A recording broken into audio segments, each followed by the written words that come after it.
Just about dinner time. Just after dinner, just around dinner. Okay. Okay, so we could go to probably Hex first, huh?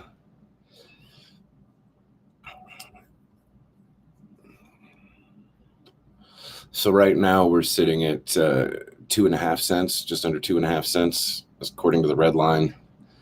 Let's do the bullish side of the chart. What liquidity is suggesting right now, to where you see the thickness of that liquidity before what goes around 5 cents, before it chops down to this really, really small amount of liquidity. That just pretty much says that we've got plenty of liquidity that's there that can get us to 5 cents. Anything higher than 5 cents, and let's say that nobody moves any of their liquidity above that and starts charging it up, we'll get stunted at 5 cents. But still, needless to say, that's a 2x. So I think everyone would be happy that if it went up there, and all liquidity would be doubled at that point. All USDC hex liquidity would be doubled, and any other hex pairing would probably be close to doubling, but not quite. Depends on what those other assets would do, like the ETH hex pair. And on the darker side of sports, the bearish side, it looks like there's enough liquidity to get us to about just under 2 cents before it starts to get really volatile to the downside, to about 1.5 cents before it's like just ridiculous. If anybody does any trading under 1.5 cents right now, they're dumb. They're either dumb because they know what they're doing and they just did it anyway, and they're trying to actually manipulate the chart, or they're just not experienced enough to do any trading. So they're not dumb. They just didn't know what they were doing. So that's about where we're at for a healthy amount of liquidity. For Hex is around 0.019 cents, just above 2 cents, to about 5 cents. So that's where we're going to be probably seeing any volatile movements from. And as you can see, that's about the range where we're currently at. If you look back at the chart, where the high was around just above 4.5 cents, and the low was just around 2 cents. So the liquidity looks like it's pretty much causing for price to be between those ranges regardless. That's exactly Hold on what just a that second. Sagi, are you recording this?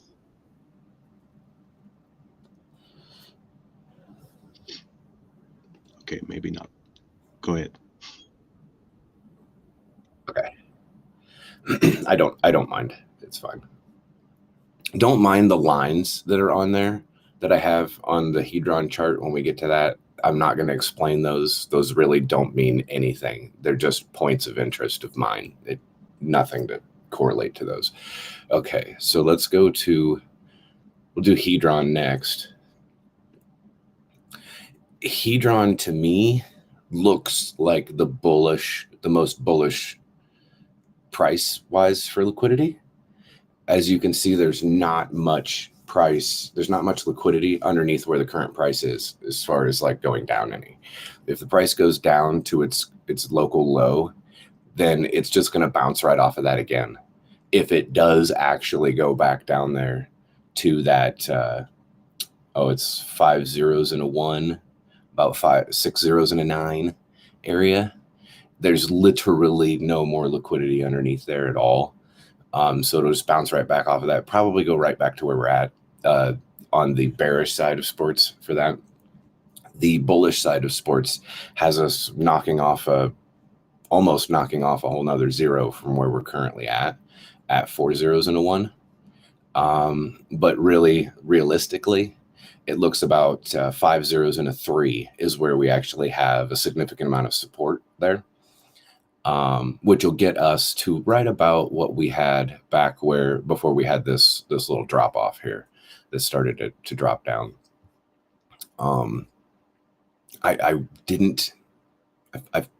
Next time I do this, I'll try to incorporate the dates so I can have you guys follow along a little bit more, since I'm not sharing my screen right now. Let me see. As long as I don't have to do a bunch of bullshit to share the screen. Let's see if I can.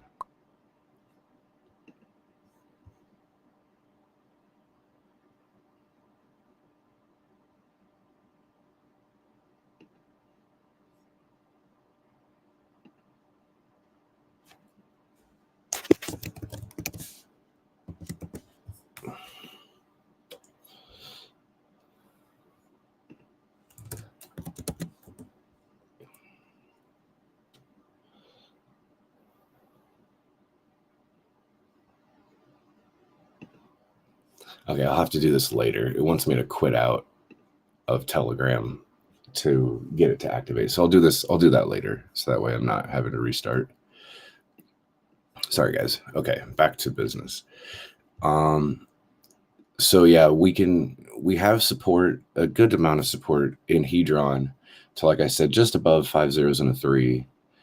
But there is still liquidity, meaning that price can be derived all the way up to 5 zeros and a 9 before it starts to literally bounce off of that higher price, which we haven't hit in a local in a while. I'd say our local is 5 zeros and a 6.5. But we are close to the bottom here on Hedron as far as I see. So this is more of the bullish liquidity price charts that we have between the three assets right now. So that's a good one. I was glad to see that when I stretched and paired those across that was the case. And on Icosa, as you can see, I had to take 2 separate screenshots and overlay them on top of each other and spread the Icosa across versus the USDC. Let me see.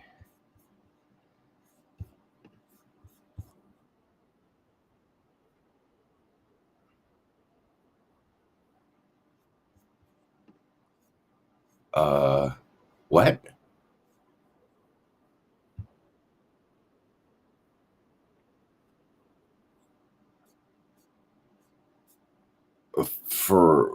I don't know. I guess I don't really. I didn't have a. Yeah, when you were talking about hex, I believe. Oh yeah, okay, yeah. The hex was at its lowest low right now for support is about 1.9 cents before it starts to get volatile from our current price. And that increase of volatility could drag us down to about 1 and 1.7 cents, 1.5 cents. And then there's just not very much support underneath that goes all the way down to 0.007, 7/10 of a penny, which means the price can wick down to there, can go down to there, but there's just not a whole lot of assets there to hold the price there. So it'll go right back up. If it did go below 1.5 cents, in any regard, it can go all the way down to 7/10 of a penny. If, let's say, somebody heavily dumped, right? Like really, like more heavily dumped than the guy that dumped 120 million hex, like more heavy than that, which we don't see very damn often. And as you can see, that particular dump was one of the largest dumps that we've ever had. If you go look back on the chart, I think that's only happened maybe 3 or 4 other times, maybe, as far as volume is concerned. But as far as price support, as you can see, that dump, which is the red candle that was 1, 2, 3, 4, 5, 6, 7 days ago, it bounced off of that thickest part of liquidity that's about there at 0.019 cents. You see where it starts to get volatile underneath 0.019 cents? And then above 0.019 cents, in public education. It's supported, right? So that's why you saw the price wick and stop there and then start to actually go back up to where our current price is now. Because that's pretty much what the magnetism of the price wants to do. It's more comfortable in these ranges that it's currently at. If we get up to around 3 cents, you can see that just above the 3 cent area, there's like this chasm of open liquidity that's there. And then about 3 3.3 cents, it opens back, it goes back to being really, really supported again, all the way up to about almost 4 cents there. It's like a little tower of liquidity that's sitting there above that open chasm. It means that we'll probably jump across that if people start buying where it's lower liquidity but still supported, and we'll go from about 3 cents to just under 3.5 cents pretty quickly. If that was the case, that's a bullish case scenario. So we have a lot of support for price to go up. More support for price to go up on Hex than there is support for price to go down. So that's bullish. Same as the same case, but even more for Hedron. There's a lot more support for price to go up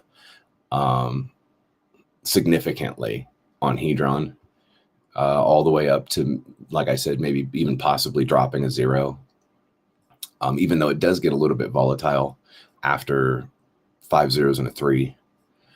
But as far as like for support to go down, there's not even support for it to go down to what it has recently been. 1, 2, 3, 4, 5, 6, 7, 8, 9, 10, 11, 12, 13, 14, 15, 16, 17, 18, 19, 20. As far as 3 weeks ago, 3.5 weeks ago, there's just nothing there. There's no there at all. So anyone who's waiting for price to go down, as far as what I see liquidity right now for you to be able to make your buys, I don't really see it happen. Maybe a little bit, maybe, like, but you're only talking about 1, 2, 3, 4, 5, 6, 6 zeros and a 2 of price difference, right? Not a whole lot of support for any prices lower than what we currently have, which is probably due to the auctions. People seeing a hell of a lot more utility than they probably ever known about what utility actually meant when it came to Hedron. But I think that we've all been kind of talking about this stuff for a while now, as far as Hedron has more utility than almost any asset that's ever existed, because of all the stuff that Alex is currently appropriated for it to be, other than just a speculative asset. It's the currency that's used for the auctions, that we all know. Is this V2 or V3 liquidity? This is V3 liquidity. V2 liquidity would just look like a flat plane of liquidity.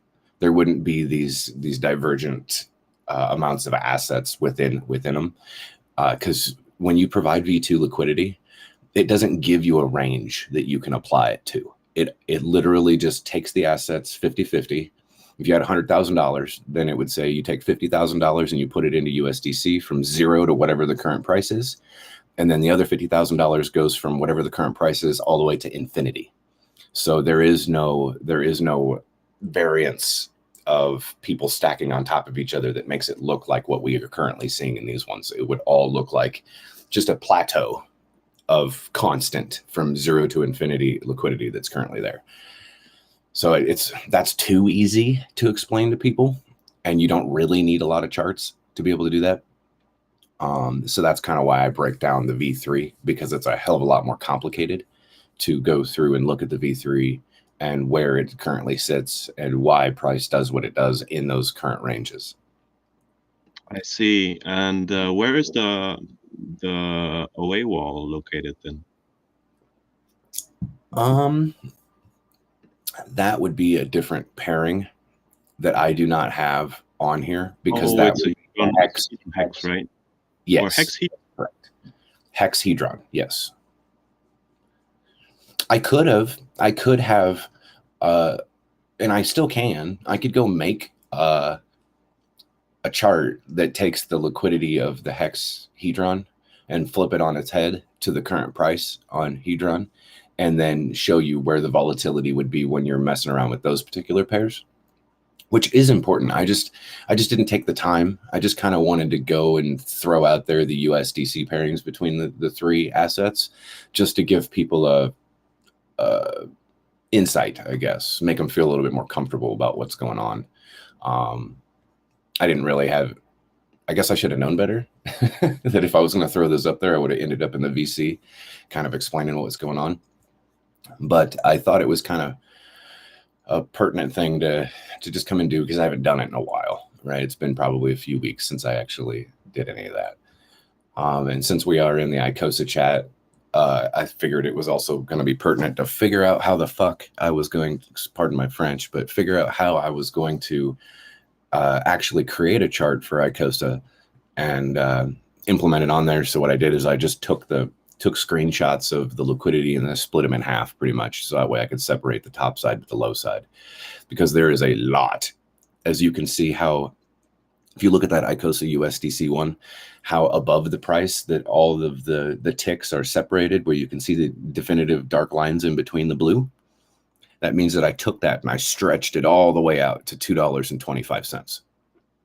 But as you can see below the price, all the way down to 4 cents, how you can't see any black lines in between the ticks, that's because there's a lot of concentrated liquidity that's below that. I'm not really sure exactly what is going on there exactly, but it doesn't really matter, right? It just means there's a lot of assets that are packed into those particular ranges. If price goes, well, I do know. Okay, I'll tell you. If price goes down, those people are trying to pack as much USDC into those prices as they can to try to buy up as much as they can. So it's literally, I'm showing you a visual representation of the thickness of liquidity by doing it the way that I've done. It looks almost like a piece of concrete, as opposed to on the underside of price, as opposed to fluffy air with space in between it, like it shows above the price. The black lines in between the blue would be the fluffy air in between, and the lack of black lines underneath the price represents how hard liquidity actually is, how thick it actually is to support that price. Meaning that if it goes below that it's going to be small red candles, right? It won't be big giant candles of red. As you can see that there is just below where the red line is there, just a little bit below, that there's like a gap of liquidity that's there, just under 59 cents, 50, what is that, about 57 cents? There's a gap there that'll actually push it down to that next person that has a giant portion of liquidity that's there at about 4.5 to about almost about 50 cents, 45 cents to 50 cents. There's somebody that's definitely supporting the price that's right there, that if anybody comes and makes a buy, as soon as, if the price goes down to there, that it's going to push it right back up to about where we're at, right? It almost looks like the gentleman that came and bought, maybe, and I'm just making this up because I don't know, because I wasn't watching, maybe had liquidity in that range, and then to support his buy that he had, he removed it, and that's why there's that gap that's there. I wish I would have been paying attention, but I can't see the future, so I was not aware to pay attention to those things at the time. But now that there's a big gap of liquidity that's there, would suggest that he wants to support the higher price. But he did, go and stake all of the assets that he had. And I don't know if they've got other wallets that are actually providing liquidity, but it still shows good bullish signs that we've got room for movement on Icosa, all the way up to about $1.10 before it actually starts to get a little bit volatile. And we have very, very, very strong support to push price up all the way to about 30 cents. And that would be probably somebody's liquidity, or a couple of people's liquidity that are sitting there. So that way, if it does go to that point, that they can buy through their own liquidity and push that price up. They're also making it very, very thick, so it would be really, really hard to get it down to 30 cents. However, the liquidity that's above the price, it's like free floating. It's almost like being on the moon. And I don't mean that to be all moon boy about shit, right? I just mean like less gravity. The price will float. It'll float a lot higher, kind of like hitting a beach ball in the air, how it goes. So that's pretty good. I mean, I don't see anything that's concerning. I see that we've got good, healthy availability for price to be derived. Right now, none of the prices are sitting in any volatile zones.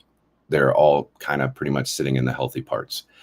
Uh, I do see that above 60 cents, like kind of where we're at between the chasm that's below price now and the big thick amount of liquidity that's right above us, that will probably be sitting around this price until somebody comes and makes a big buy or a big sell. Right, a big buy would push us up into the thicker part of the liquidity around 75 cents to 80 cents. And the price is going to want to sit there. If it does get pushed up into there from another big buy, it'll be comfortable. It'll be happy wanting to sit there as much as possible. And until we have some more people that provide more liquidity on the higher end above 80 cents, we could go to $1.10. But price would still want to slip back down to 80 cents with any of the sells that come. As soon as we get above 80 cents, it'll want to fall back down to that zone of about 75 cents. Any lower where we're currently at 59, 60 cents that we're at, to about, I don't know, what did I say? About, where is this? I'll go look at it right now and see exactly where that starts to get volatile, where that chasm is. 1 second. I'll go look at Icosa. That chasm starts at 47 cents to about 40 cents. 47. 40. Yeah, 47 cents is where the chasm ends, excuse me. So where does it start? At the top and bottom of the green. So I got too many windows open. Thank God I'm not sharing my screen right now. You guys would fucking hate me. Okay, so that chasm starts at 55 cents to about 47 cents. To give you a good relevant idea, since I couldn't spread out the price on it enough to give you really good detail on the price for Icosa, I had to manipulate the picture quite a bit to give any information at all, because that liquidity goes all the way up to $2.25 and then all the way down to 4.5 cents. So I couldn't spread the range enough to be able to give a good picture, but with an explanation, I think that we can get a good idea of what's really going on there. How much liquidity is sitting at where the red line is, though? Let me tell you. That is currently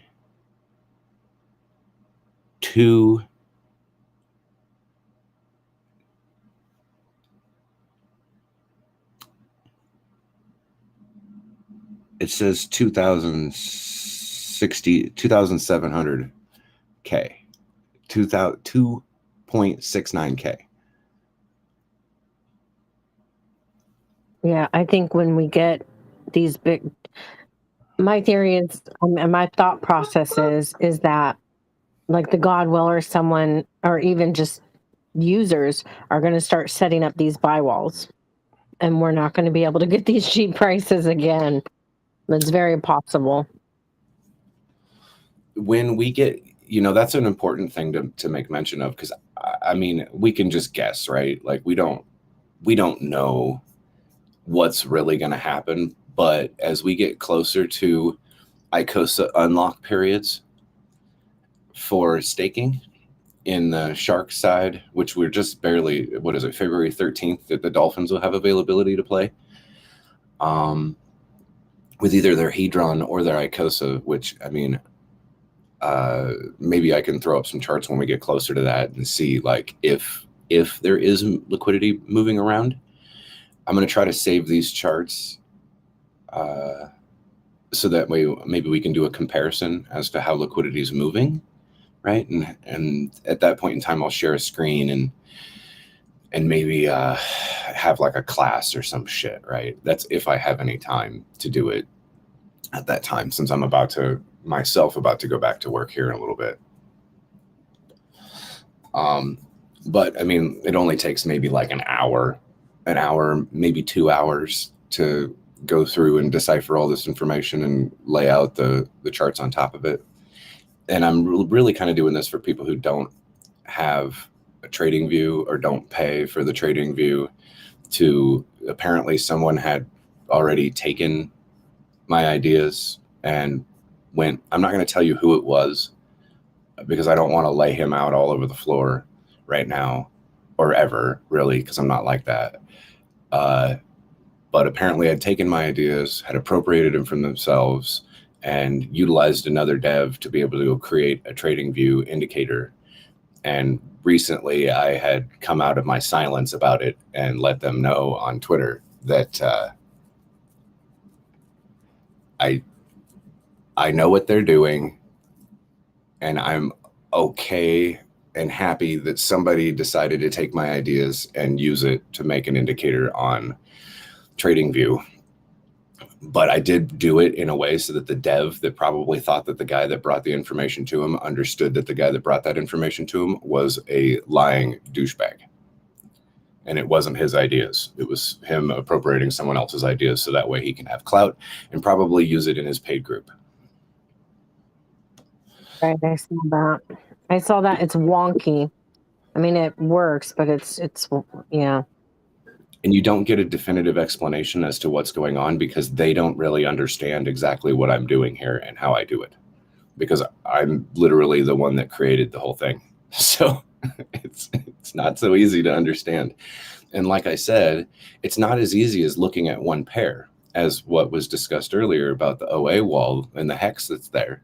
Is if I wanted to really give you guys a good, really, really good view on what's going on with the prices and how they can all derive one price across the USDC, is if I went and I took Hex USDC, Hex Hedron, Hex Icosa, Hex any of the other pairs that are currently there, and then kind of pyramided them downwards towards the other pairs and like the Hedron side pairs and the Icosa side pairs, and why the price might move a little bit differently across all the rest of them, and then sit there and talk to you, this would be like hours and hours of me breaking it all down.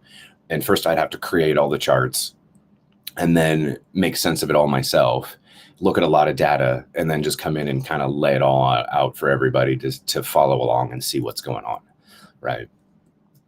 Which I mean, are you utilizing TradingView though? No, I don't. It looks like those are okay. I mean, as you can see behind the thing, it says created by Paint S on the background of each picture. It's because I literally create all of these things from scratch.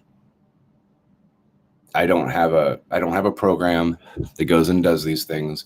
I didn't want to create an indicator on TradingView because generally indicators are used by traders, and I'm not a trader. I don't want to create traders. I'm just an educator. I just want to educate people to be able to look at these things and understand where their ecosystem is at and make people feel comfortable with the investments that they had without expectations of profit. It's the actual expectation of what's going on, not just profit, but where price can go, where it can be derived, and the reasons why it's driving current pricing.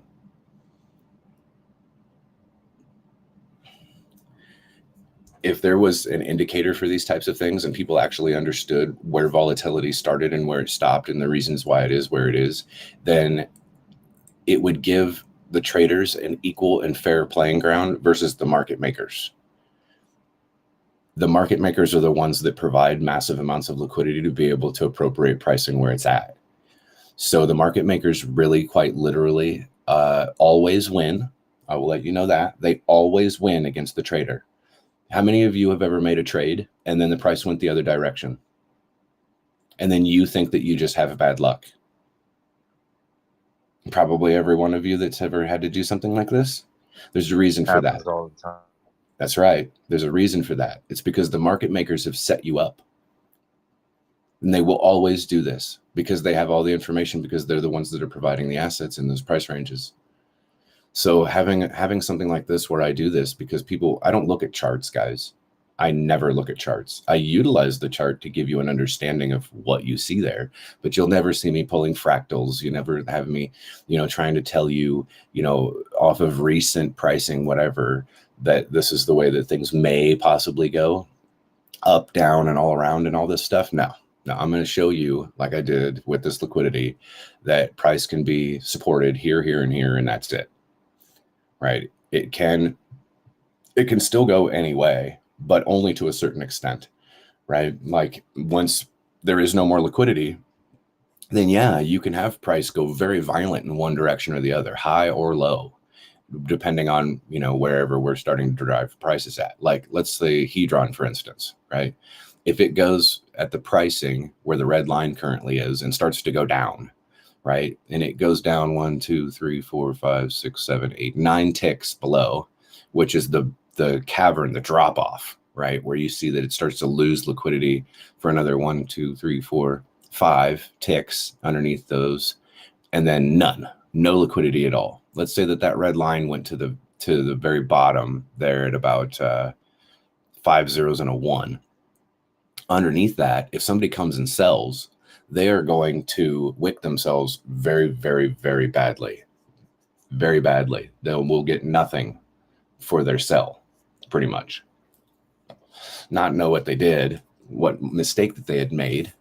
But then as soon, let's say they sell $10,000 and they wick themselves by 25% and only get $7,500. If there is $7,500, as a matter of fact, since if there wasn't, then Uniswap would say you can't make this trade because slippage is just way too high. Luckily, you have a tool in Uniswap that stops you from doing those things, but you can still confirm. And it, if it tells you 25% slippage, 50% slippage, and you go type in the word confirm, and you think you're going to make 10 grand because you didn't realize that what you really did was confirm that you were saying, okay, I'll lose half my value, then you'll take all the liquidity out of that lower range, and it'll cause for higher volatility, even higher than that. So best case scenarios, teach people how this works. Why Uniswap would say danger, danger, danger, Will Robinson, don't do that, right? And then we can all move forward. The more of us that we are educated on these types of things, the less we will have of people who make bad choices, bad decisions with their assets, especially as we go through the years and we keep building our bags the way that we are. When it comes to Pulse Chain and when that launches and we only have V2 liquidity, as far as what my understanding is right now, that we only have V2 liquidity, these charts won't really matter anymore, right? If we do have a V3 liquidity, then the charts will matter, and we'll have high volatility, low volatility areas. Where you see a tower, low volatility. Where you see gaps in the liquidity, high volatility. Where you see no liquidity, extreme volatility. Meaning that the price can move a lot, right? But chances are, every single time, it's going to snap right back to wherever there is actual liquidity, even if there's a minimal buy or a minimal sell, right? Minimal buys on the low end, minimal sells on the high end. It'll just appropriate itself right back to where the price can actually be supported in any means. So wherever you see the blue lines at is where price can actually go. Where you see the darkness and there's nothing there, then no support. Can't go there. And I think that a lot of people have no fucking clue about how all this shit really actually works. And they, the moon guys, the moon math guys, when they're like, price of Hex can go all the way up to $5, and be like, well, as far as liquidity suggests that, as far as Hex is concerned, if they were talking to me right now, I would say that there's no liquidity above 10 cents, zero. There is no liquidity above 10 cents. Even in the most volatile of regions, there's no liquidity above 10 cents. The only price that can be supported in any means live right now, today, in the next 24 hours, unless somebody goes and provides a massive amount of liquidity up in those ranges, that it would suggest that price can't go past 5 cents, period. I don't care what your moon math says. I don't care what your fractals say. I don't care what Whales Only told you. It doesn't matter. None of that matters, because if there is no bread on the shelf being sold for $100 and there's bread being sold on the shelf for $2, then you're probably going to only have a $2 pricing and never have bread at $100 because there is none there. There's none there. No, they're there. And I hope that all that makes sense to you guys, that this is how it actually works. And for anybody who wants to provide liquidity, this is also good knowledge for you to have to be able to understand how you play the game with the rest of the boys that are already currently in there, right? Maybe particularly you wouldn't be comfortable with providing liquidity directly with the price, but you kind of have to start somewhere, right? You could go to V3 and take a range completely away from the price where the price currently is. Obviously, then your point isn't to try to gain fees.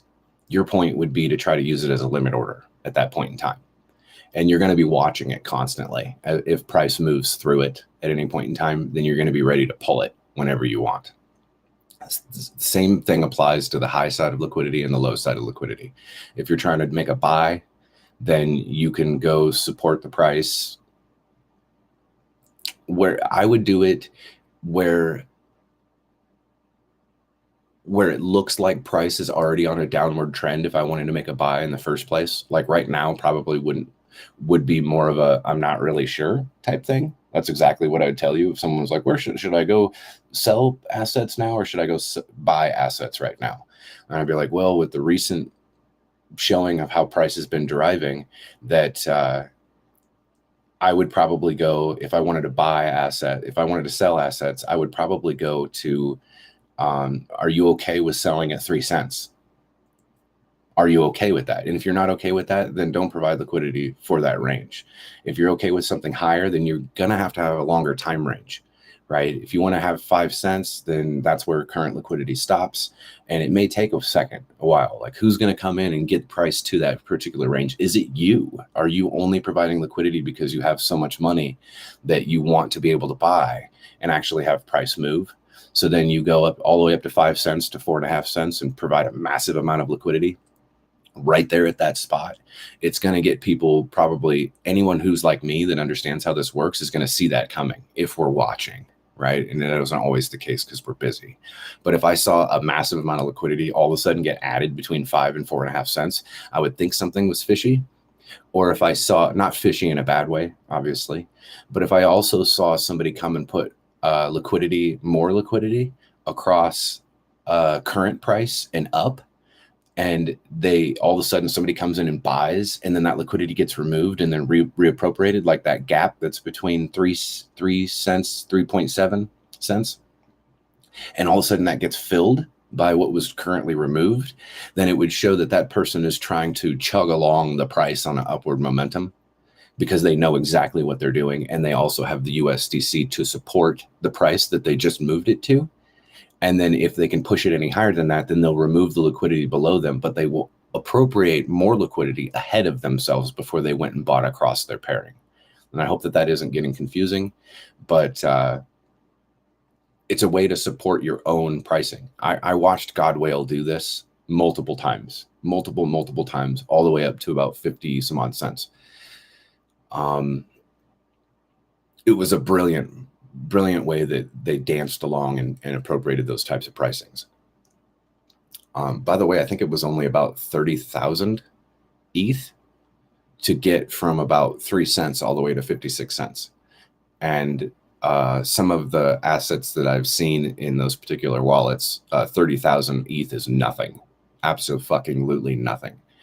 I'm probably, me and very few other people that watch all these wallets and see what they're doing and monitor liquidity like what I'm currently showing you, are probably, without getting too crazy, some of the most bullish people that you've ever seen, without getting moon mathy and all the rest of the crap. We're, as you could probably tell, we're honestly very realistic on how this stuff works and the reason why it works the way it does.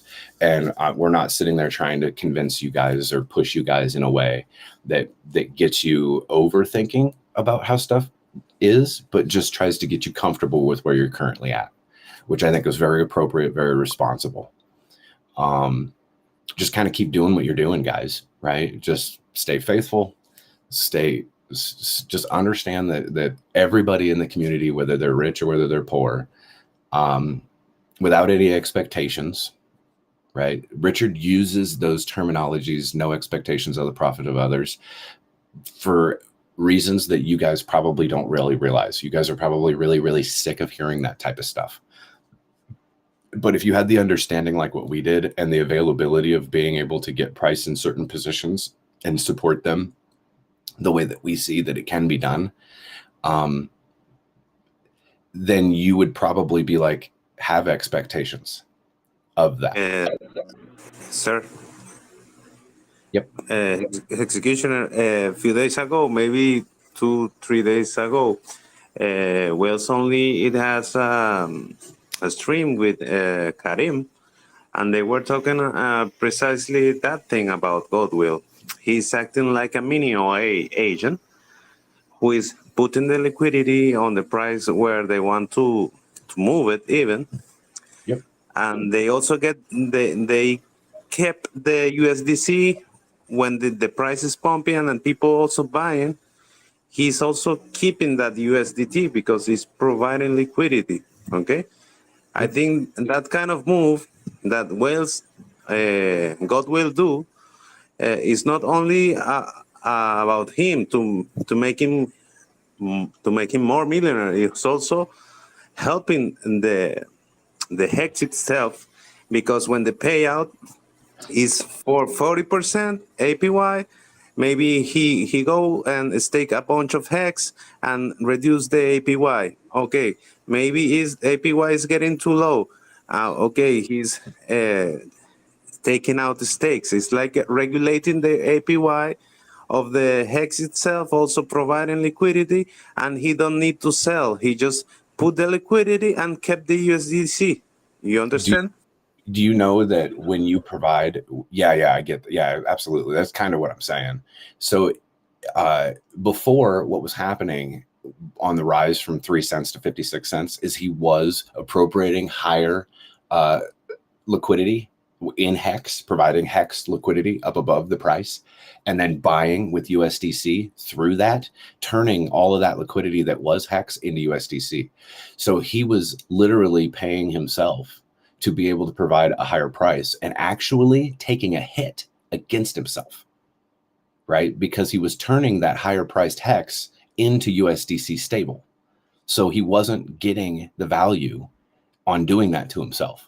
However, Godwale does have a literal metric fuck ton of hex.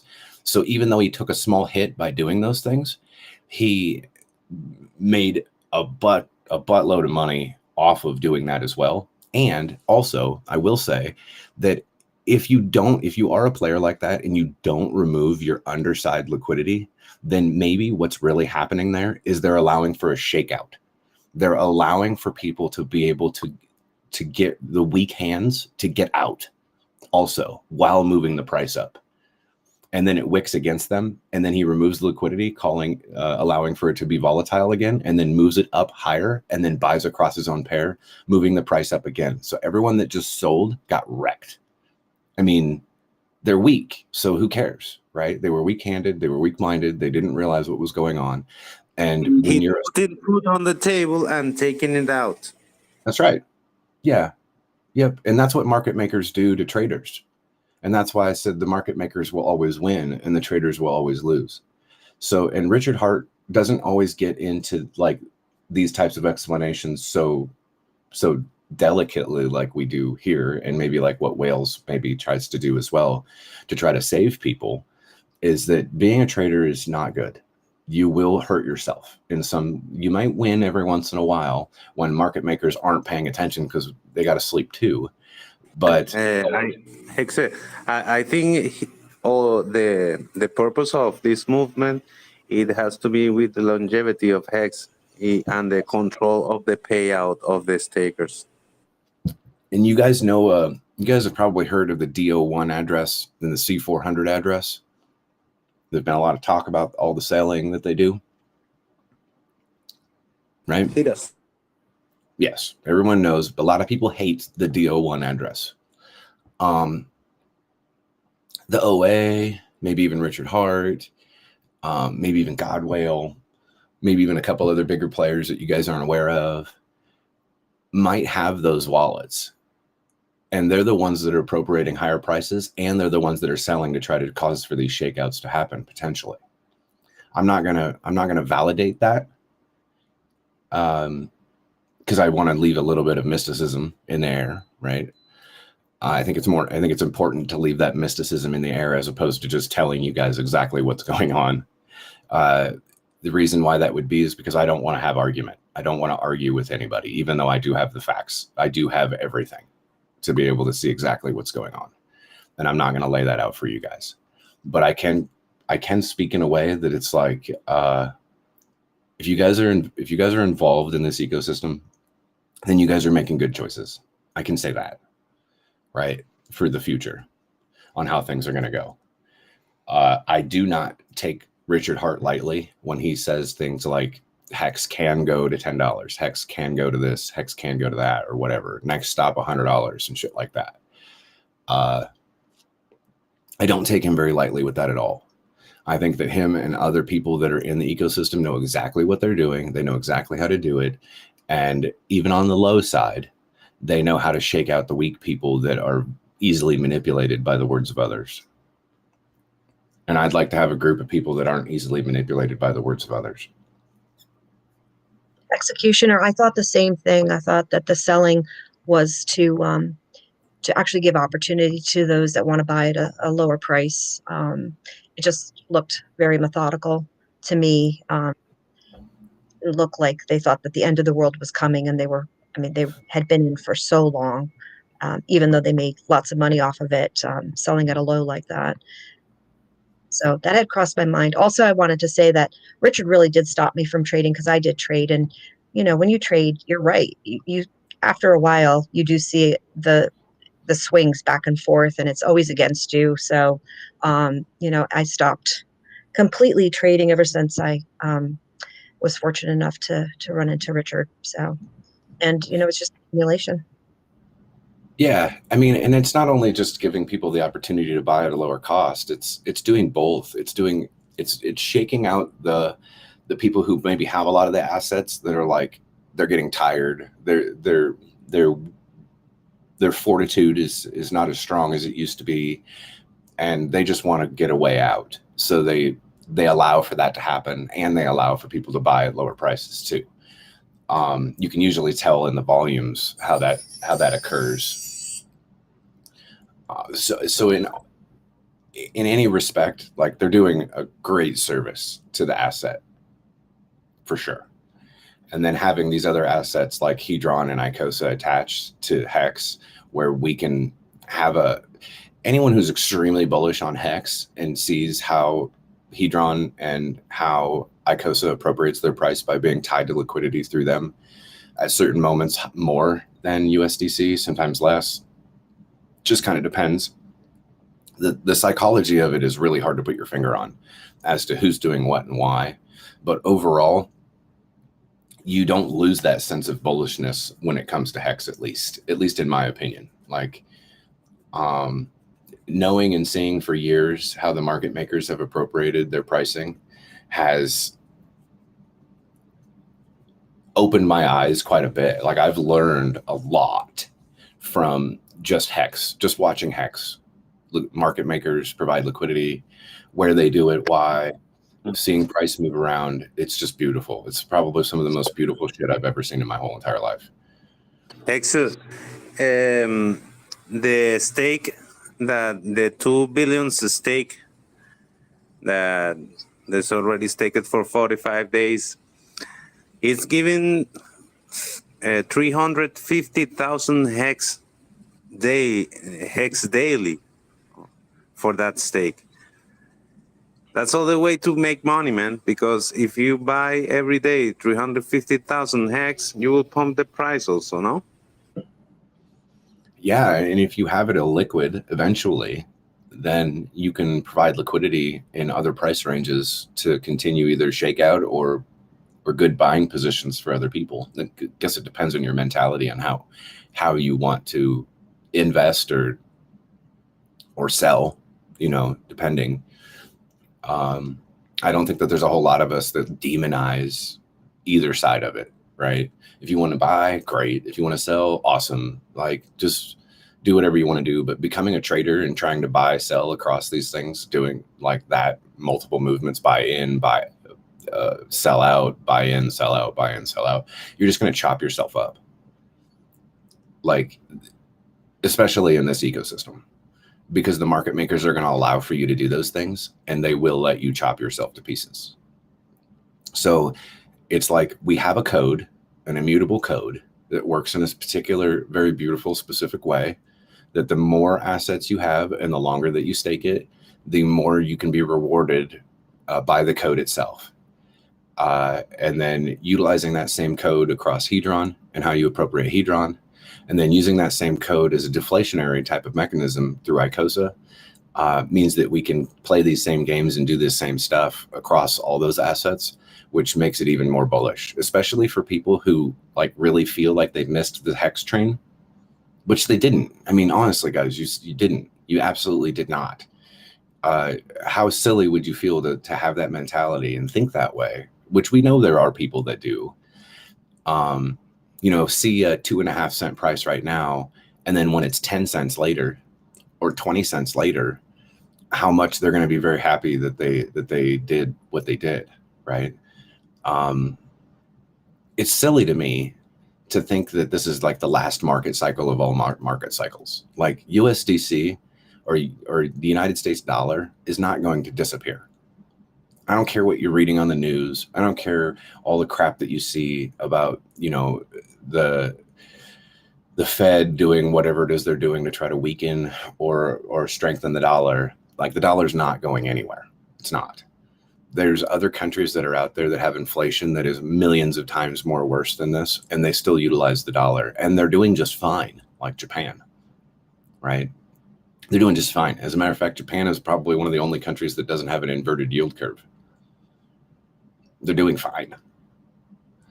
So there's a lot of confidence in just not letting the news and all the FUD get to you, because 99% of it is to try to facilitate a weakened position for you to give the bigger guys that aren't in to the ecosystem an availability to buy you out, right? They're switching places, and they want to calculably get more assets during these bear markets where they're not the ones that are selling. They might have other wallets that are, to make you think that that's what's going on. But in reality, they're scooping up as much of this stuff as they possibly can at these times right now. And I think a lot of you guys are on that same page, on that same mentality of understanding that that's what's going on here. It's not shady. It's just the way that things are, right? And the more people that can be convinced, because they're weak, that everything's going to zero, you know, apocalypse is coming, Russia's going to nuke the United States any moment now, like all that type of shit is really good to get the weak herd out. That way, when sentiment changes, all we have is a strong herd, a very strong herd. So there's, I don't know if you guys have heard of this story. I'm gonna digress just slightly, but there's the story about the difference between a cow and a buffalo. I don't know if you guys have heard this, but when a thunderstorm is coming, like a bad thunderstorm, that cows run from the thunderstorm and buffalo run at the thunderstorm. So as the cows are running from the thunderstorm catches up to them eventually.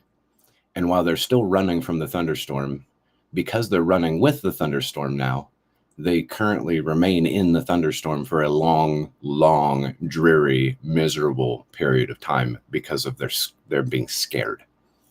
Whereas buffalo, the strongest of the herd, run directly at the thunderstorm. And as the thunderstorm goes overhead, they keep running in the direction in which the thunderstorm came. So that way they are through the thunderstorm very, very quickly, and then the sunshine on the other side where they're happy. That is what we need. We need a lot of buffalo, people who are not afraid and run at the thunderstorm so they can get through it as fast as possible. not being concerned, not being scared, not being afraid, and not being a cow.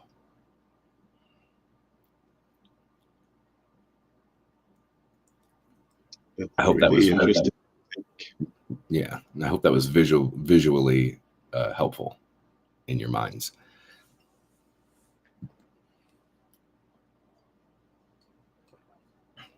Big players love cows. They love cows because they're the ones that they're going to make money off of those cows. And then when there's a lot, Well said. Man, I love when you're speaking, man. Go ahead.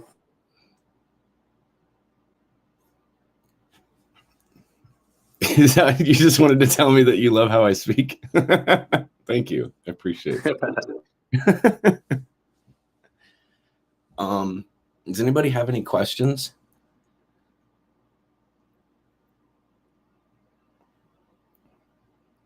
Because I think that we got the majority of the meat out on the table on how it works, where we're currently at.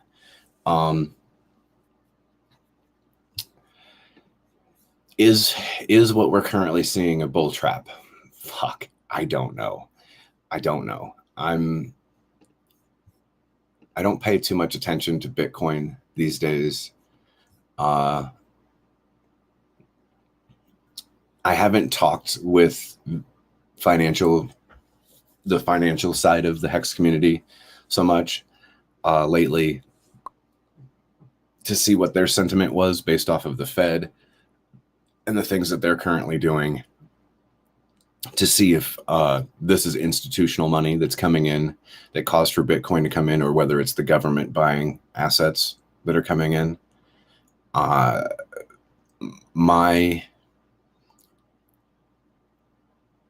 inkling is that from what I've heard is it's the government, but I haven't seen any anything solid, any proof of it that caused for this recent rise from 16,000 to 22,000 in Bitcoin, that's very important because almost all assets are connected to Bitcoin, since Ethereum is directly connected to Bitcoin, and almost all alts are connected to Ethereum in some sort of way, except for Hedron and Icosa are not. Hedron and Icosa maybe have a little bit of Ethereum that has liquidity, but the majority of it is in Hex and in USDC. So unless we wanted to be like decorrelated in some sort of way, we would be decorrelating ourselves from the Hex pairing, which doesn't make a whole lot of sense to do. Like to have a little mixture between the two of USDC and Hex makes a lot of sense to me. That way you don't have to do a whole lot of moving. There's not a whole lot of fees that you need to be able to pay, and you don't have to pay a whole lot of attention to it. The only thing that you'd have to pay attention to is to Hex. Hex is correlated to Ethereum, and Ethereum is correlated to Bitcoin. Bitcoin is correlated to the stocks, bonds, mutual funds, trusts, and things like this that are in the legacy finance market.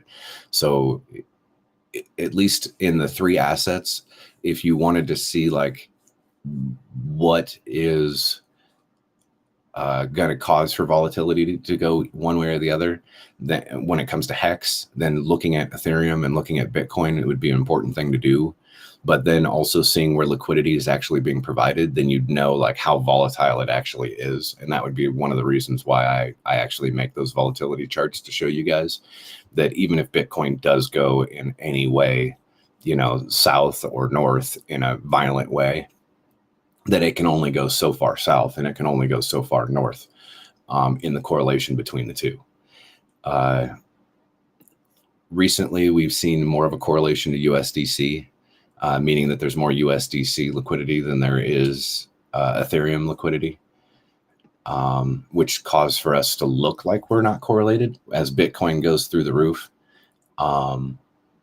it isn't affecting the Hex price immediately.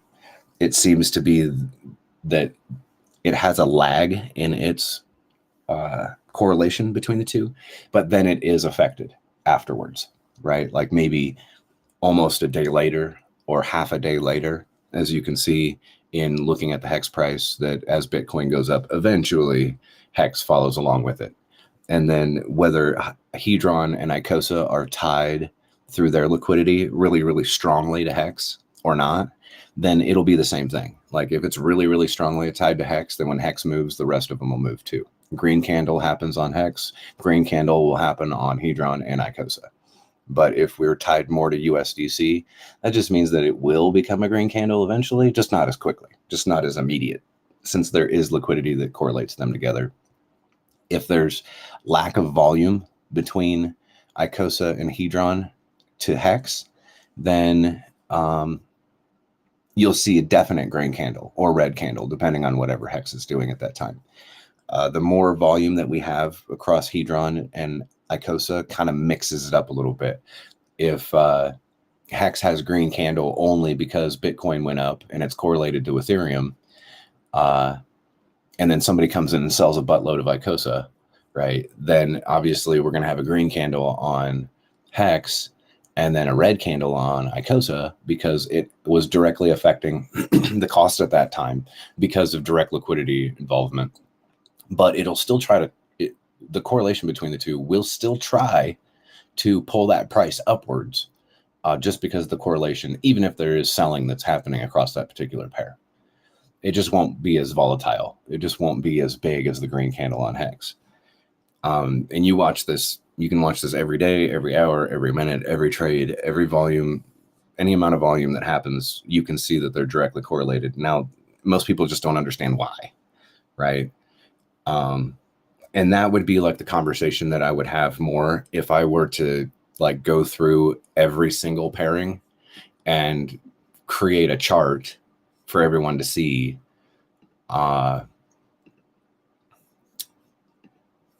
You know, not just hex USDC, but hex ETH and hex DAI and hex other USDC pair, the 1% over the 0.3%, which I wouldn't even do because there's only like $231,000. Maybe I would. Okay, I would. The other hex ETH pair that's 1% only has $63,000. The next one down is the hex Hedron at 0.3% pair that only has $24,000 in it. Let's see, is there more of them? No. So there's really only 1, 2, 3, 4, 5, maybe 6 pairings in hex that I would actually, man, that's a lot of charts I'd have to make just in hex alone. So hex USDC 0.3, which has a TVL, total volume locked of a value locked of 5.19 million in USDC. Hex ETH has 2.7 million locked with hex ETH. And that is your correlation between USDC and ETH. Remember what I was saying before about being decorrelated versus being correlated? There's almost $3 million more in the hex USDC pair than there is in the ETH pair, meaning that the buys and the sells on the USDC is actually going to create price to be derived harder, faster, better, more. If Bitcoin goes and makes a move, it's not going to immediately affect hex at this moment. If it takes a big old shit, then it's not going to cause for hex to be taking a big old shit like Bitcoin and Ethereum will do, since they are closely tied together. However, it's about half, right? So 100% red candle of Bitcoin means about half a red candle for hex at this moment, give or take a little bit, right? It also means that it'll probably take a little bit more time for it to actually appropriate that red candle, if that was the case. Same thing with the green candles, 100% green candle, whatever 100% would be between this price and that price, that it's going to be decorrelated in that respect as well. As soon as Ethereum, as soon as they swap, let's say that the hex USDC pair was at about 3 million and the hex ETH pair was about 5 million, then that would be a reverse correlation to Bitcoin and Ethereum, meaning that almost every candle that happens between those two is going to be a direct reflection, almost like you're looking at the same charts, whether you're looking at Hex, whether you're looking at ETH, whether you're looking at BTC.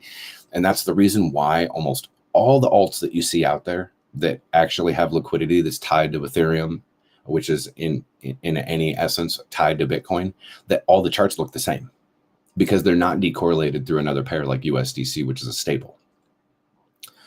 Then you also have DAI, Hex DAI, which only has about $335,000 worth of volume locked,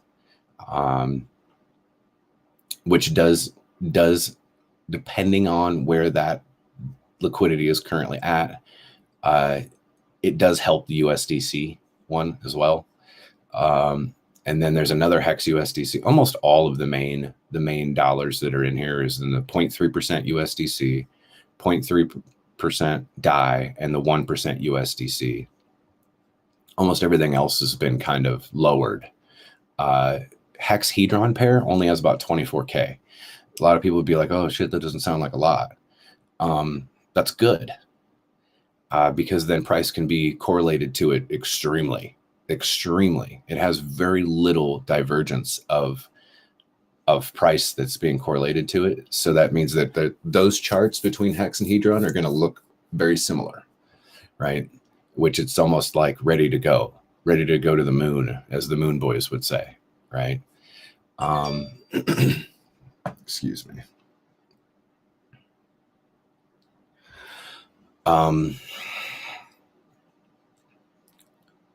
Yeah, this would probably be easier if I was sharing my screen, because I'm looking at Uniswap right now. Here, I'm just going to take a screenshot of this and show you guys what I'm looking at.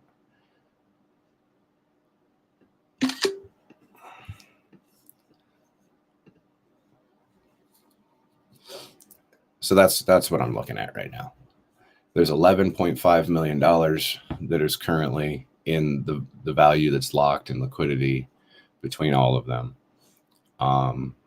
You don't really need to worry about volume per se, or price really at all. It's the middle one that you'd be looking at there.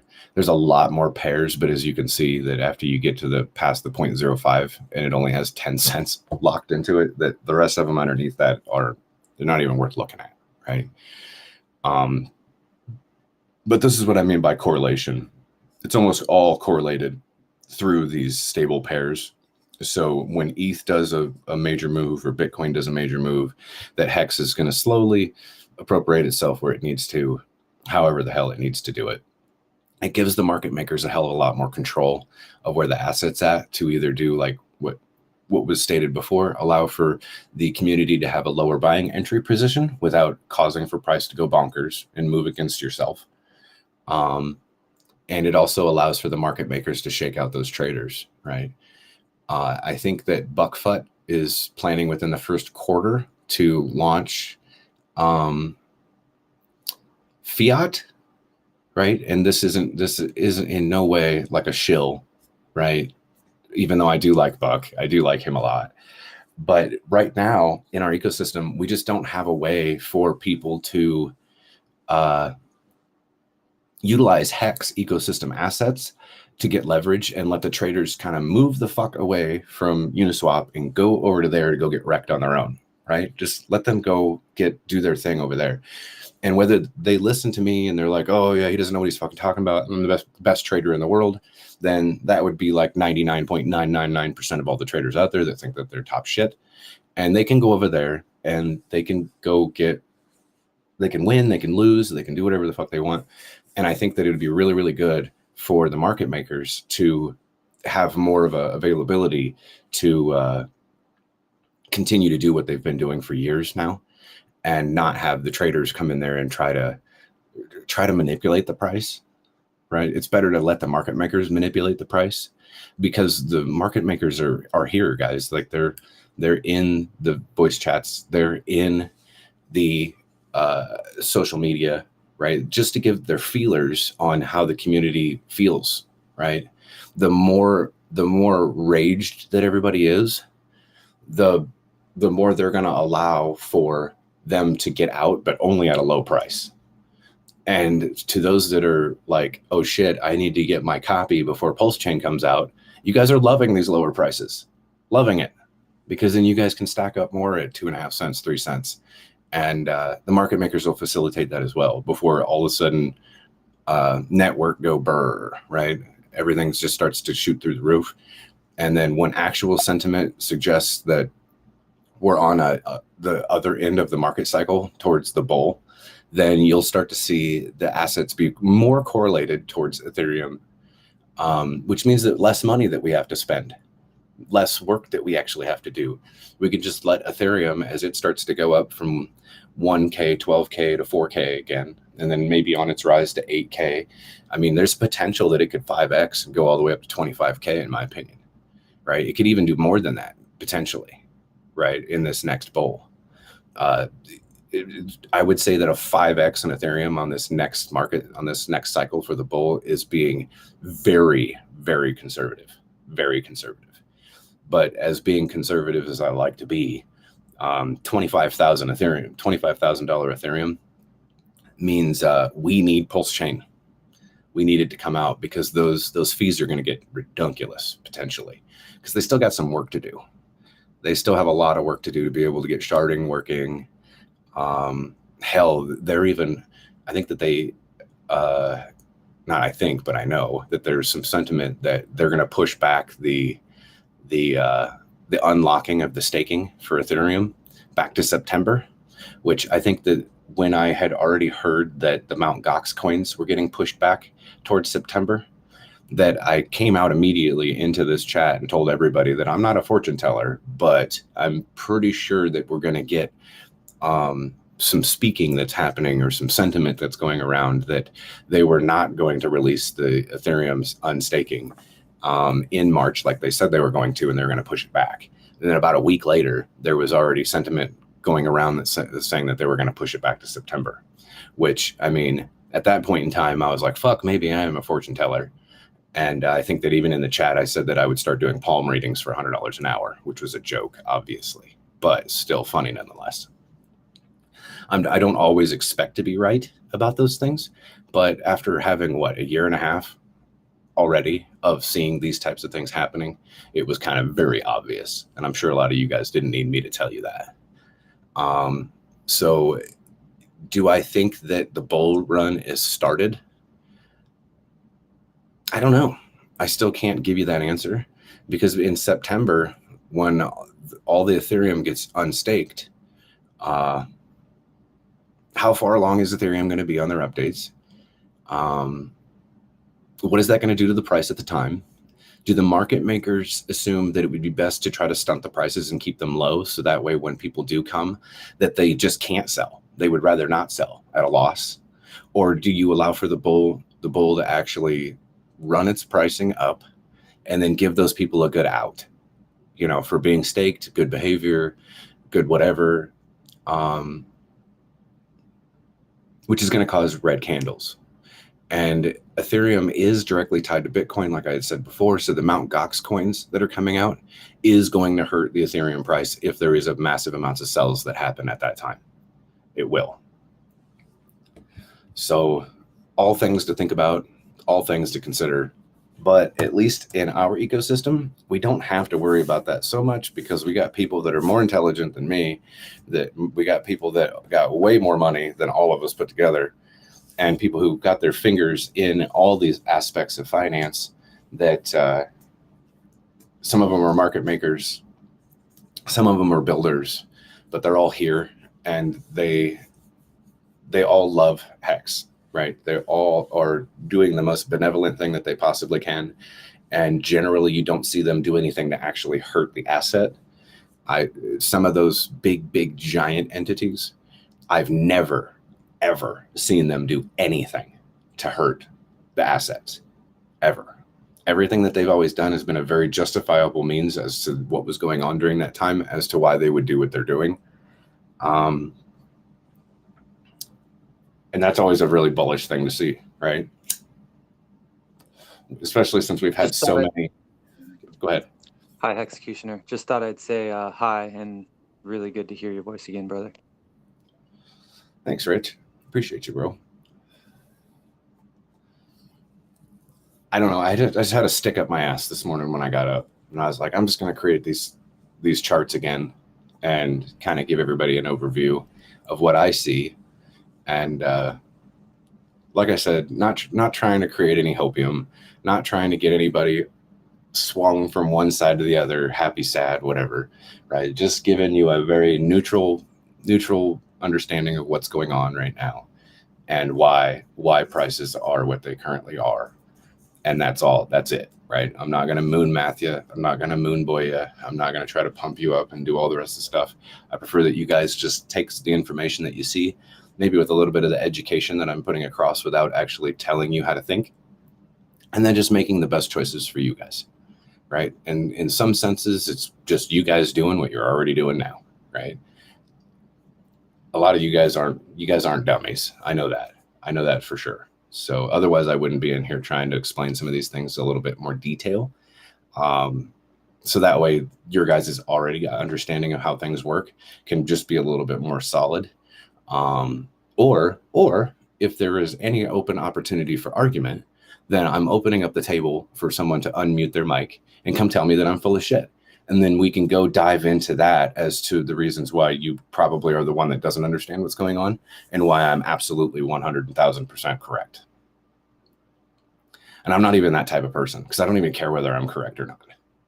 But generally, I don't come in here and I don't speak about these things just so that I can make people think that I'm a smart guy or to think that I know anything at all. Because if that was the case, then I'd probably be a trader. And I'm not. Right? With all the stuff that I know and all the stuff that I can see and kind of, not that I have a crystal ball because it can all change, right? I can go show you those liquidity pricing charts. And then just because I showed you guys the liquidity pricing charts, some of you guys might be liquidity providers and immediately move your ranges. That way, when I go back, I have to recreate the chart and reassess everything that I see. And then as soon as I go do that and let anybody know that that's what I see, and then I'm teaching people about what they should be looking at when they go look at it, then there will be less of me having to go put these charts up there and let people know publicly about what's going on. And then you guys can just kind of go do that and look for yourself, right? Go to Uniswap, go actually pull up the pools, go actually look at where the liquidity is at, do the math, right? Sometimes when you're looking at Hex Hedron or Hex ETH, you actually have to do the math. Like put your little cursor over where the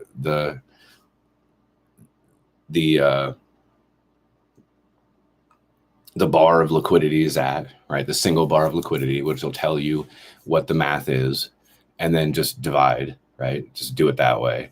Like if I go put over Hedron USDC, it tells me that 103,914 Hedron per dollar. So I just take 1 and divide it by 103,914, and it tells me what exact price is of that particular tick on there. And then I know that that's the bottom of liquidity zone. So then I take it to the price chart and I just stretch it out to there, and there you have it. That's exactly where it ends, right?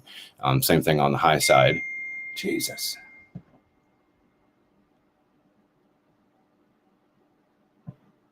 By the way, there's a really good trading view indicator called ME-BAPS Uniswap V3 Hex USDC 3% liquidity pool, and he basically has the liquidity to the right of the chart. Yeah, I know. So you know that one, yeah. Well, he created it because I'm the one that developed it. Exactly. Yeah. I just figured I'd bring that up so people could use that tool. I can post that in the chat, just the name of it. I don't know if it's been done recently, but I just threw it in there.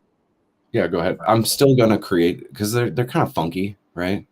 So I'm gonna still create my own charts the way that I always have, and then I'll give detailed explanations as to what it actually means, as opposed to other guys that just tell you moon mathy shit and price is gonna go here, which is false. That's bullshit.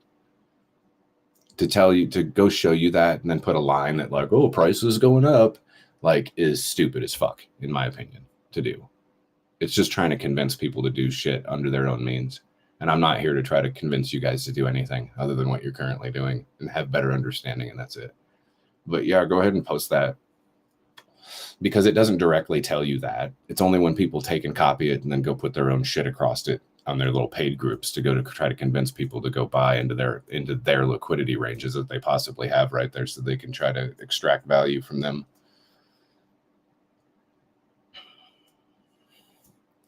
And that's just me guessing. I'm not saying that's a definitive thing, but that's the only reason why I would do it. If I was to take advantage of groups of people, I would definitely put lines on things and say price was going to go this way. So that way you guys would all go in there and buy because I said so. Yeah, that's probably stay away from those groups. Mm-hmm. Especially if you're paying $100 or whatever it is to be able to go get in that group. I know you're going to listen to me because you're paying to listen to me.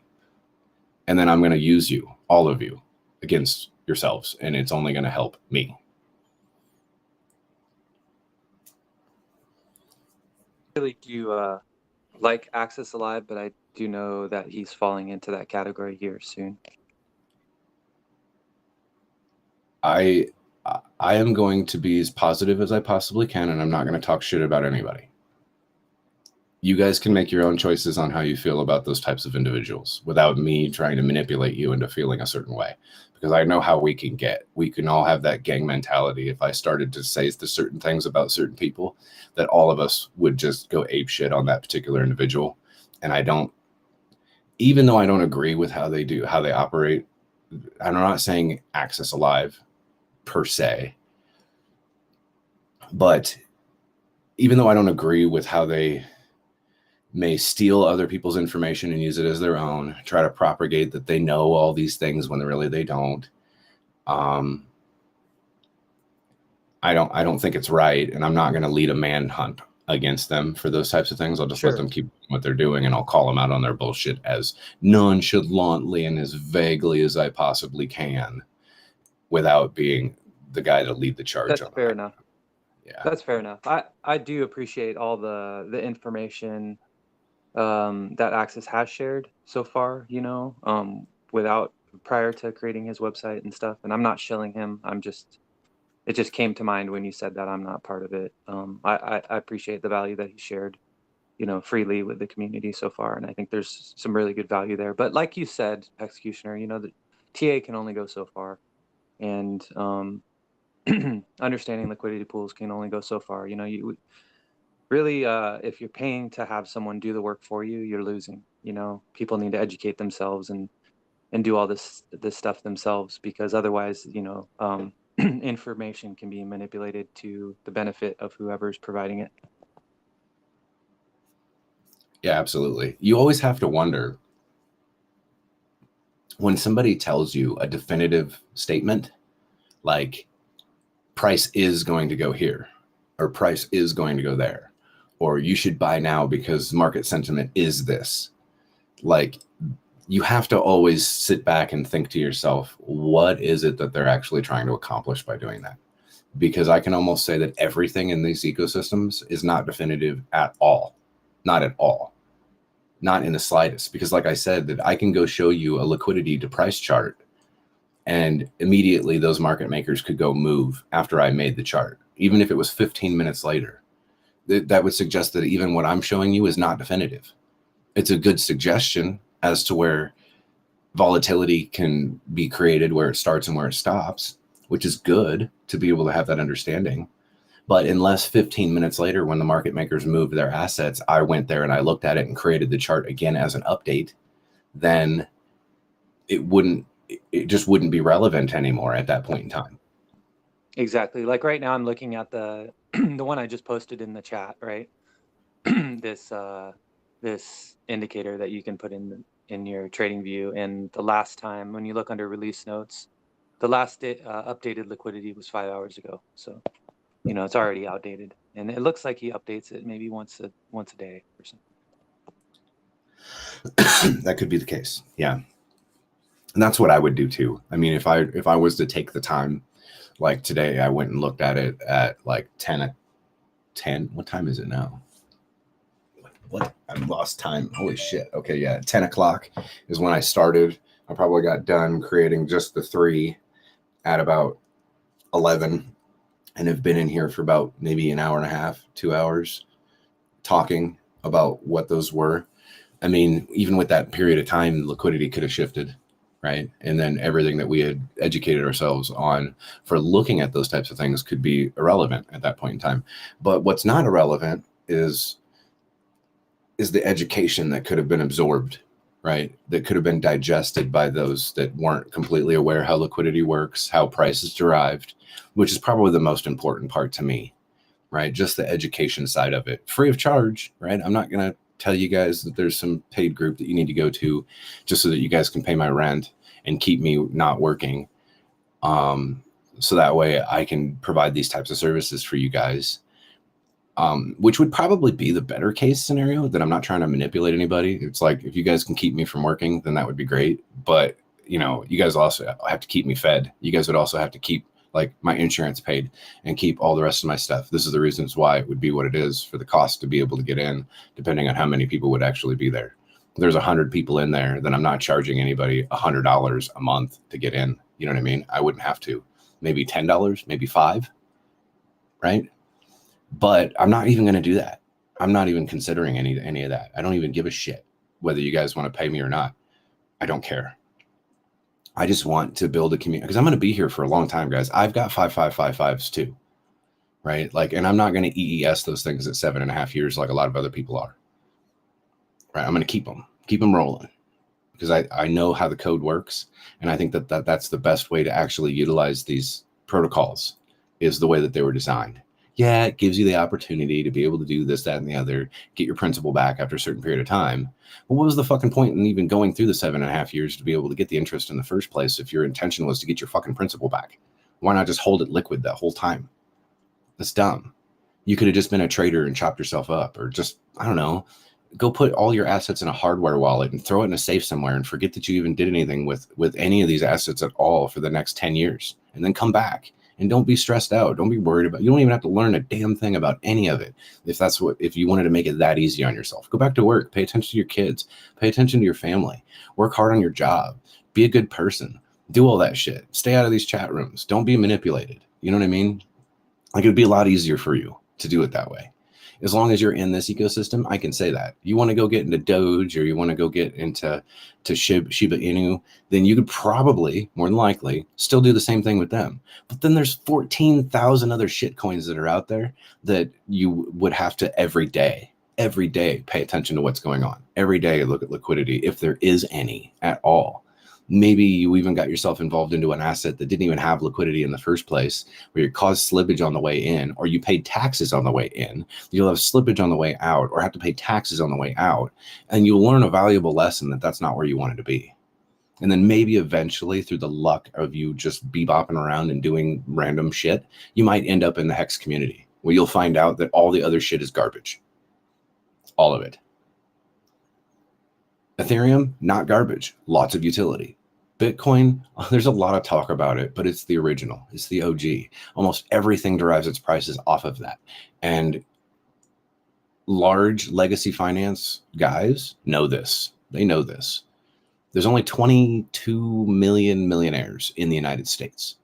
There's only 21 million Bitcoin and lessening. There's not even enough Bitcoin for those millionaires to own one, all of them. And if all those millionaires decided to buy one Bitcoin between the 22 million of them, could you imagine what the fucking price would be? You know, the moon math time. That's when you get into the moon math, when 22 millionaires are all looking at Bitcoin. But now that we're all getting to these talks about CBDCs, it might actually be a pertinent thing that people are going to have to figure out, that the adoption is coming whether they like it or not. Whether they even know that that's what's happening or not. Most people probably won't even have any fucking clue that that's what's happening anyway, because most people use debit cards, credit cards. They don't use cash, really. It's all digital assets anyway. And a lot of people don't even realize that when they printed 100 years worth of money, that the majority of that was them going through those digital assets and just adding a couple zeros and allocating to other banks' ledgers that they had more money. It required 0 paper dollars to actually be created. 0. Even though they still were creating paper dollars to allow for people to facilitate the usage of those paper dollars, which I don't really see paper dollars really going anywhere. I see that they probably will add, more than likely, they'll just add more computer chips to them, more of those magnetic strips into them. making them a digital paper currency still that can be tracked and all that stuff, right? Especially if the WEF really wants to consider trying to control people with their carbon footprint, right? Type stuff. That does kind of worry me a little bit, right? Because if you go buy a bunch of steaks, then they're going to take the consideration of the carbon footprint for every single cow, however much meat that you had, and that's going to count against you. So every month, depending on all the food that you want to have to actually buy to be able to survive, means that you might actually have to start buying insects. You might actually have to start buying expensive crickets and mealworms and other shit to survive because you can't afford the meat that is $30 a pound, $40 a pound, $50 a pound. I mean, numbers that we haven't even seen yet, but they could do that. I mean, they're acting in a very weird way of unelected world officials to appropriate that their view is the only view to be had. And I'm not trying to scare anybody, obviously, because all those people on the WEF are just a bunch of fucking crazies anyway, right? They have a lot of sway, and I think that it doesn't really come from them. It comes from a higher up authority than them to push this narrative that they have, so they look like the crazies. The WEF looks like a bunch of crazies, but in the macro view of things, it seems to be that now you have a bunch of celebrities that are going around trying to tell you about how healthy crickets are. It's just weird. It's weird, crazy, stupid shit to me. We're humans. I know that there might be some of you that don't eat meat, right? That might be vegans or whatever, and that's fine if that's your choice. But as carnivore type creatures, like, we need meat to be strong. A bunch of crickets and grasshoppers and mealworms does not create for a strong, healthy individual, especially kids that are growing. Even eggs are getting extremely expensive for that high whop of protein with a small little package, right?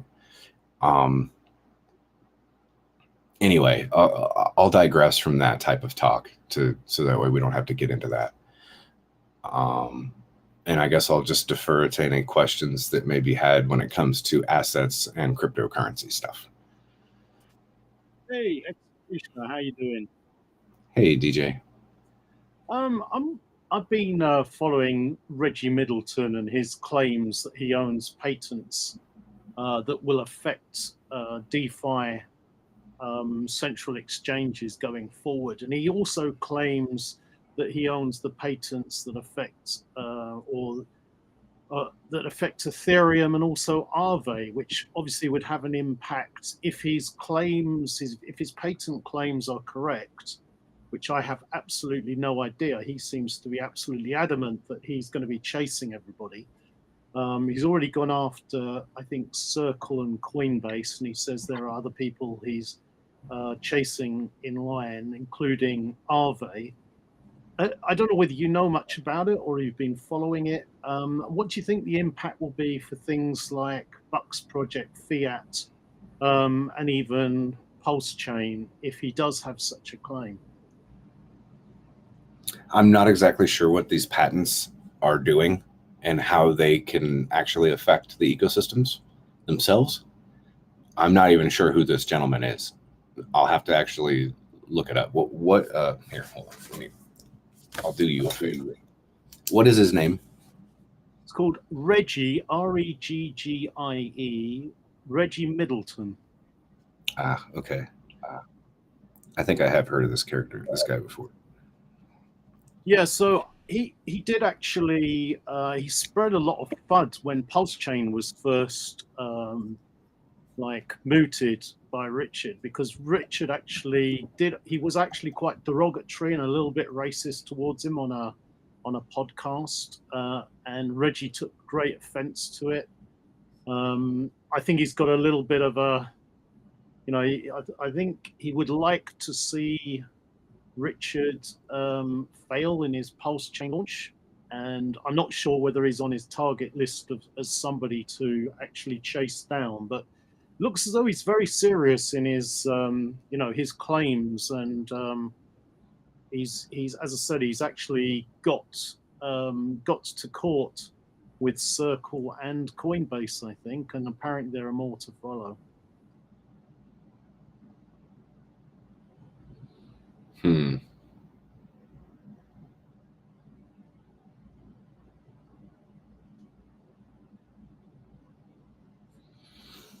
So it says in abstract to Reggie Middleton's patents, it says devices, systems, and methods enabling parties with little trust or no trust in each other to enter into and enforce value transfer agreements conditioned on input from or participation of a third party over arbitrary distances without special technical knowledge of the underlying transfer mechanisms, optionally affording participation of third-party mediators, substitution of transferors and transferees, term substitution, revision, and reformation, etc.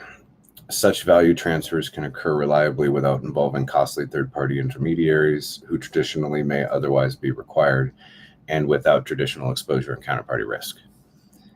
So it makes sense that he would have a stick up his ass by having these particular devices, systems, and methods for facilitating low trust and zero trust value transfers.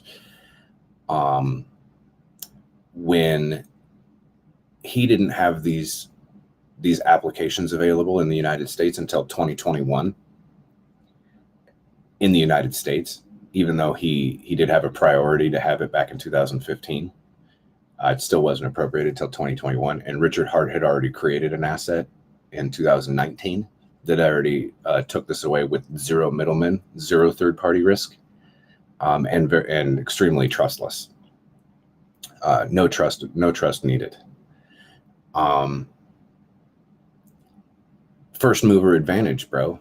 Right? Like, sorry for what you got there, and it would explain why he's so butthurt to come after Richard about it.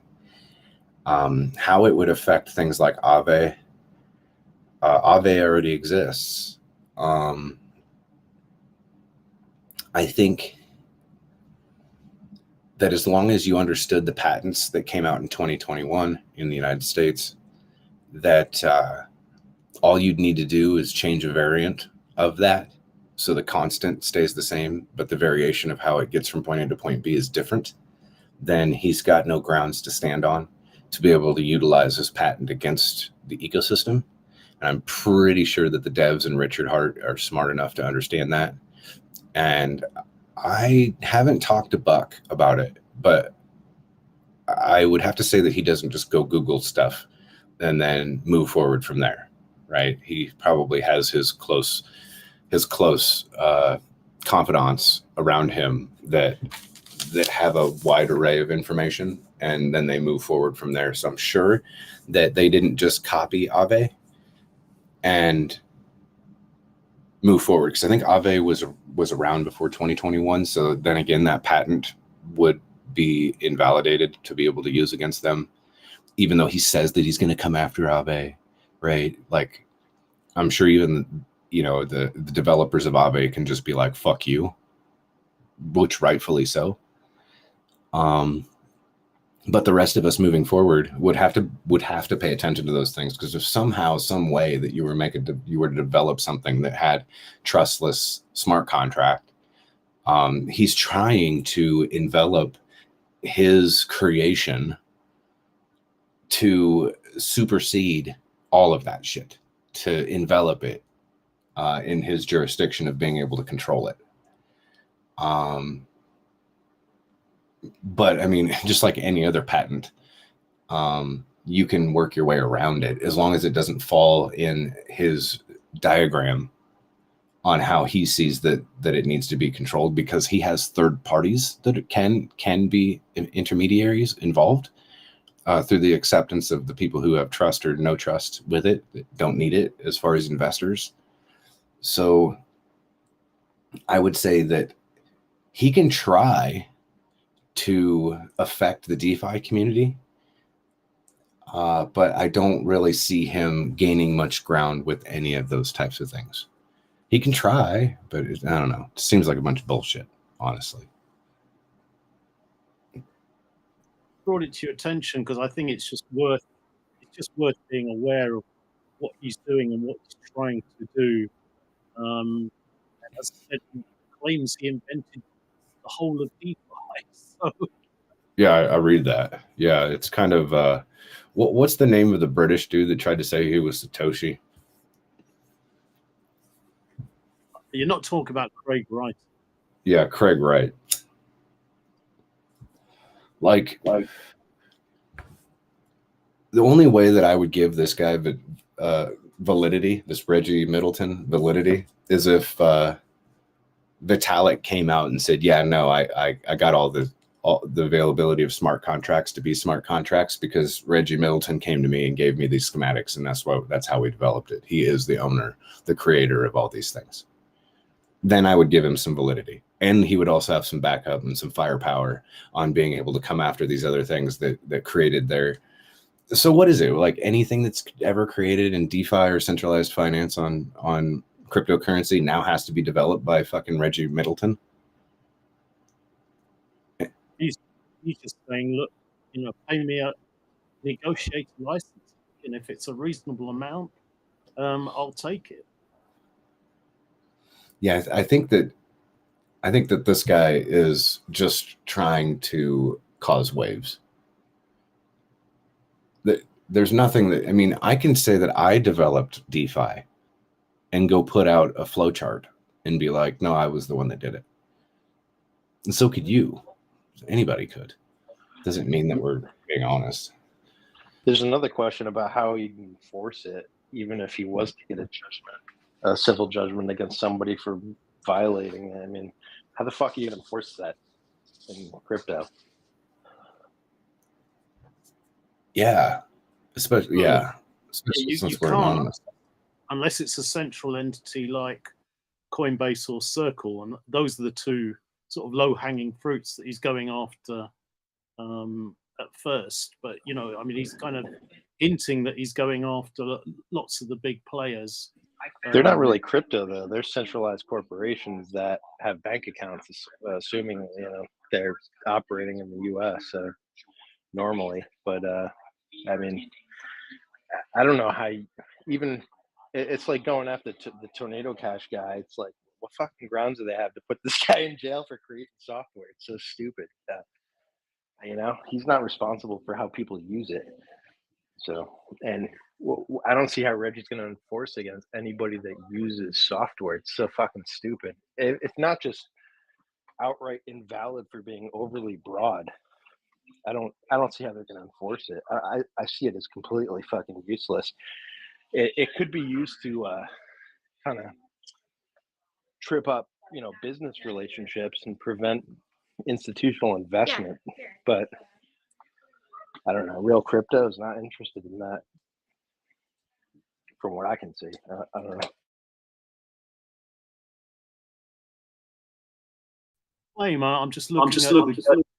I'm just looking at Google patents now. His claim was 2015. That was the original claim.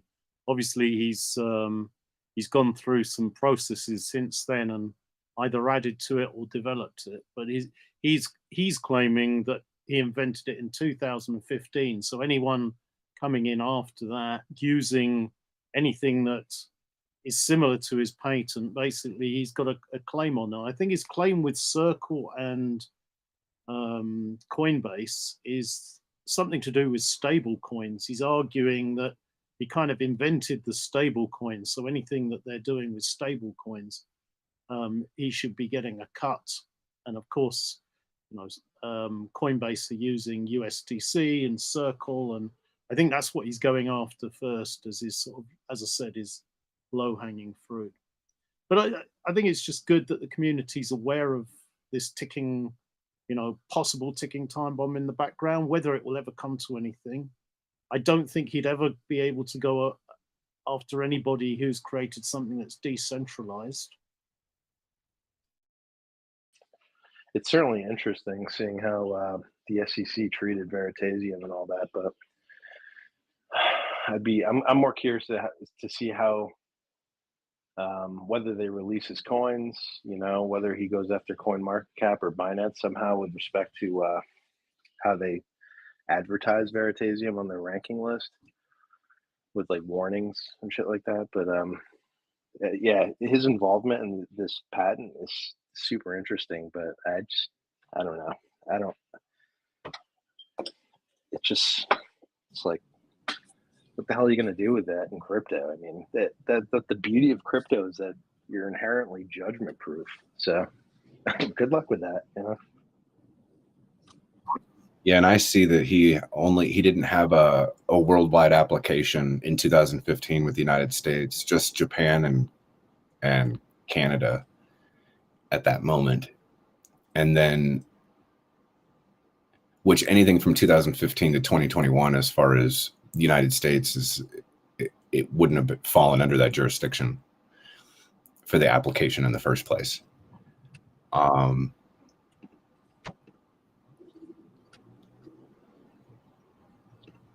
Hold on. I'm pulling up different information that suggests that what I just said was bullshit. So he does have a U.S. patent in 2015, application number 3009-612. I think he has one in Japan too, from what I understand. So he does. What priority? That was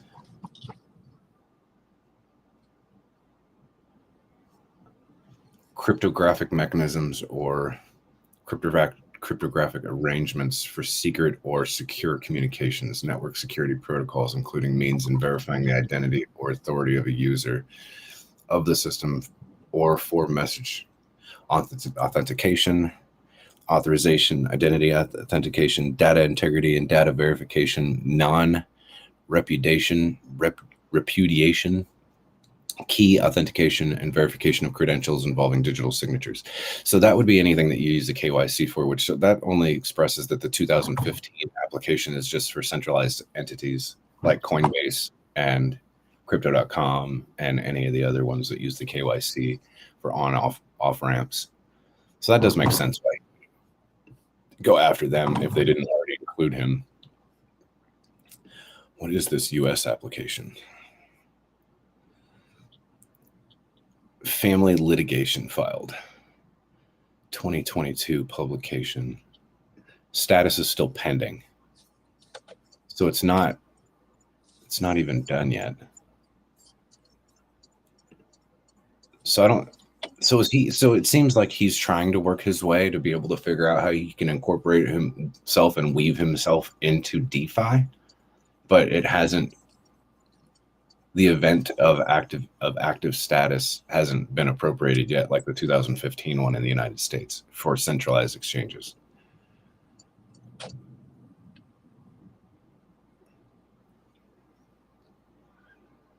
The case has only been filed in the Texas Eastern District Court as of right now, 12/29 in 2022.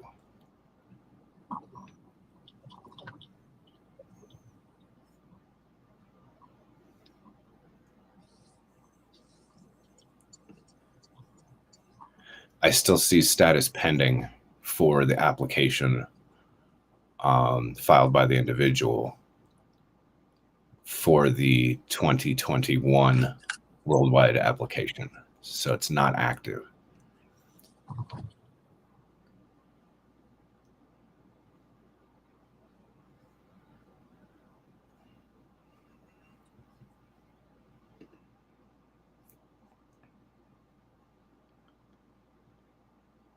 Let's see here. US 17.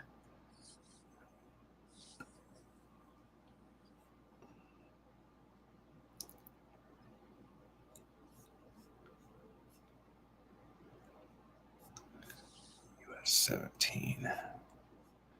Transactions. Normally, a transaction must have one or more inputs. Coinbase transactions are a special transaction for creating Bitcoins and zero inputs. For the transaction to be valid, every input must have an unspent output of the previous transaction. Every input must be digitally signed. Still centralized. I see nothing in here for DeFi. What is your understanding for how he's trying to incorporate himself into the DeFi part, DJ? Have you seen anything? Do you know anything? I see nothing. Sorry, could you repeat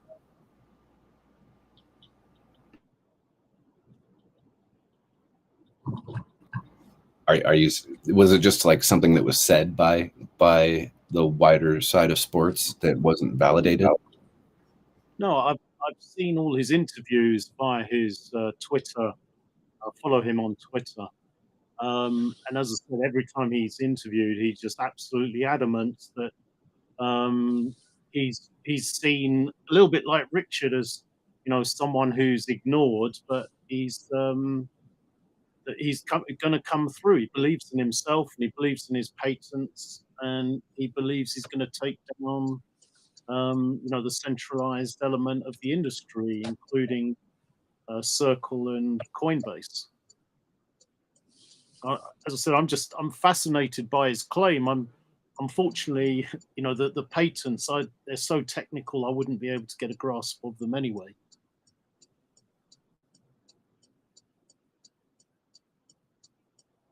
I think I'm going to have to put my fingers into this guy a little bit more and pay more attention to what he's saying,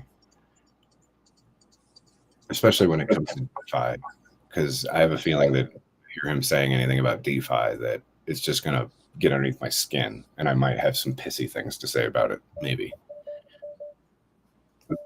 Yeah, I mean, it's worth following him on Twitter because everything that he tweets, as I said, is it's interesting, but as I said, I don't have the depth of knowledge to be able to tell whether it's either true or whether he'll actually succeed. But it's just worth being aware of.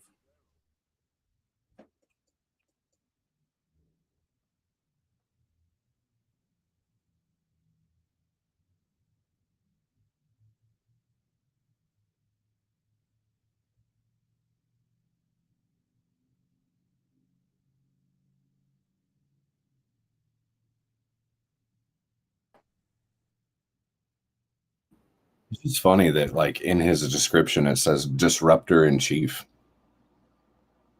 Founded DeFi in 2013. DeFi patents, JP, US, JP.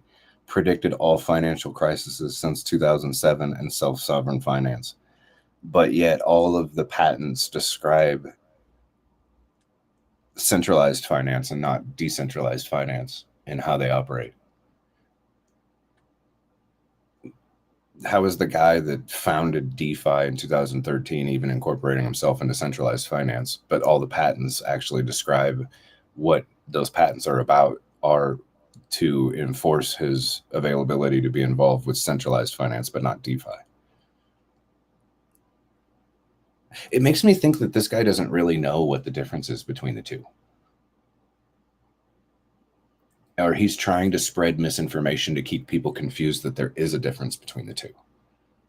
Like, I don't really honestly believe that he doesn't know the difference between the two, obviously. But I see that his disruptor in chief is his intent and purpose to confuse people to not know what is going on and how it actually works.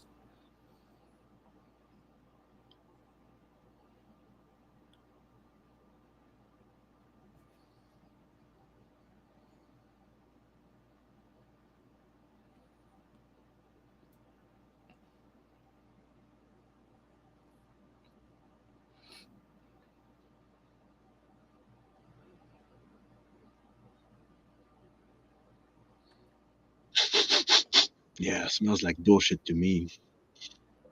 I agree.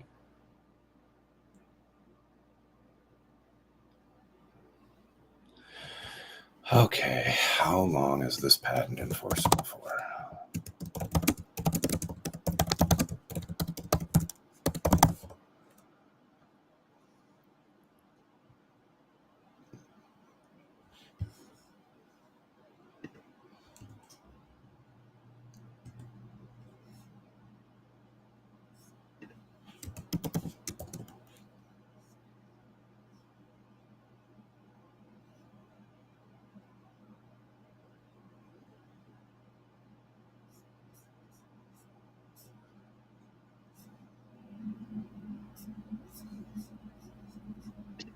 of you guys want to stick around after Executioner is done with his point, I can break down a little bit of chain analysis that I did yesterday night on the Icosa whale addresses.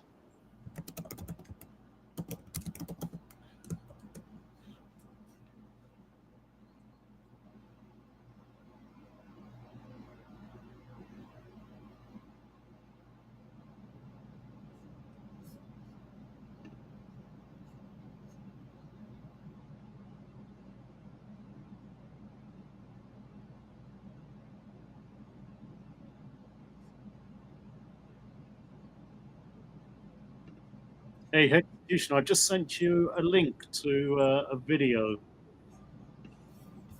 Okay.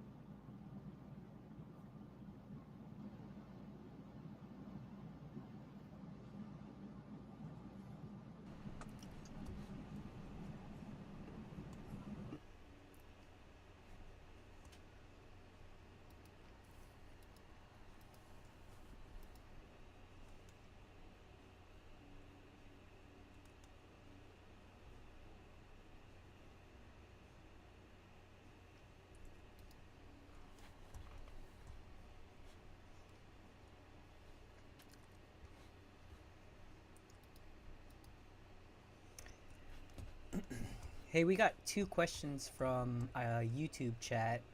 Preacher's asking, should we expect Hex to possibly dip to 0.007? Not very easily, no. Okay. I would say that we're going to hit, if we were to have the market decide that pricing needed to go lower than what it currently is, that we would hit 1.5 cents, and then we would see a bounce off of that. We'd see a definitive 100% bounce upwards off of the 1.5 cents. And anybody who tries to sell below 1.5 cents is gonna get wrecked. Bad, really bad. If it did actually go to 0.007 with liquidity where it currently is right now, that even with a minimal buy, it would push it back to 1.5 cents again, and then slowly push itself back up to about 2 cents. So highly unlikely to get any significant price support for any duration of time at 0.007. But it can. I mean, it can go down there if somebody decided to wreck themselves. I mean, there are some people out there that don't know anything about how to do any of this stuff. Even I had a buddy that sold a couple $100,000 at the wrong time, and he got a lashing from me over it, and I taught him a little bit more than what I would normally do with people, but it was too late for him, right? He literally, I said, didn't you realize that you did something wrong when you lost about 30 grand in that one trade, which he was a Bitcoiner. And he says to me, I thought it was just fees. $30,000 fee for a process of a $250,000 trade. Doesn't sound like something you'd really want to be involved in if that was the case. But no, I don't see any price support that low. Even though price can go there, not for any significant amount of time. I'd say 1.5 cents would be probably where you'd be looking at for those types of things. As a matter of fact, 1.5 cents, if you were to be waiting for a price lower than what we're currently at, 1.5 cents would be a good place to look at those types of things. Because even in your buy at that point in time, there is liquidity that's there that isn't going to cause for you to have a bunch of slippage. Anything below that is going to be a dumb move on your part to wait for that.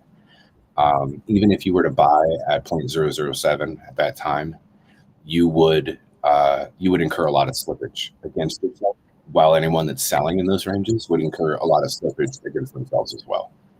So even though liquidity is lower at 1.5 cents, I would say that the best time to buy would probably be for the least amount of slippage with the current availability of liquidity is at 0.019, just under 2 cents. But if you really wanted to wait and you don't care about slippage, which would probably be like 1% slippage or less than 0.5%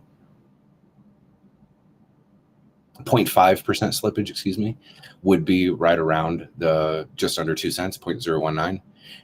Higher, like the 1%, 2%, where even Uniswap is kind of like, you're getting in the orange zone, would be at about 1.5 cents.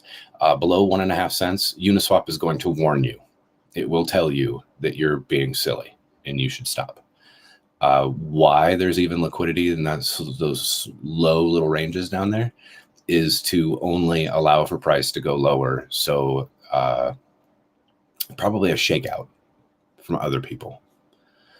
A good example of those types of things would be the walled garden.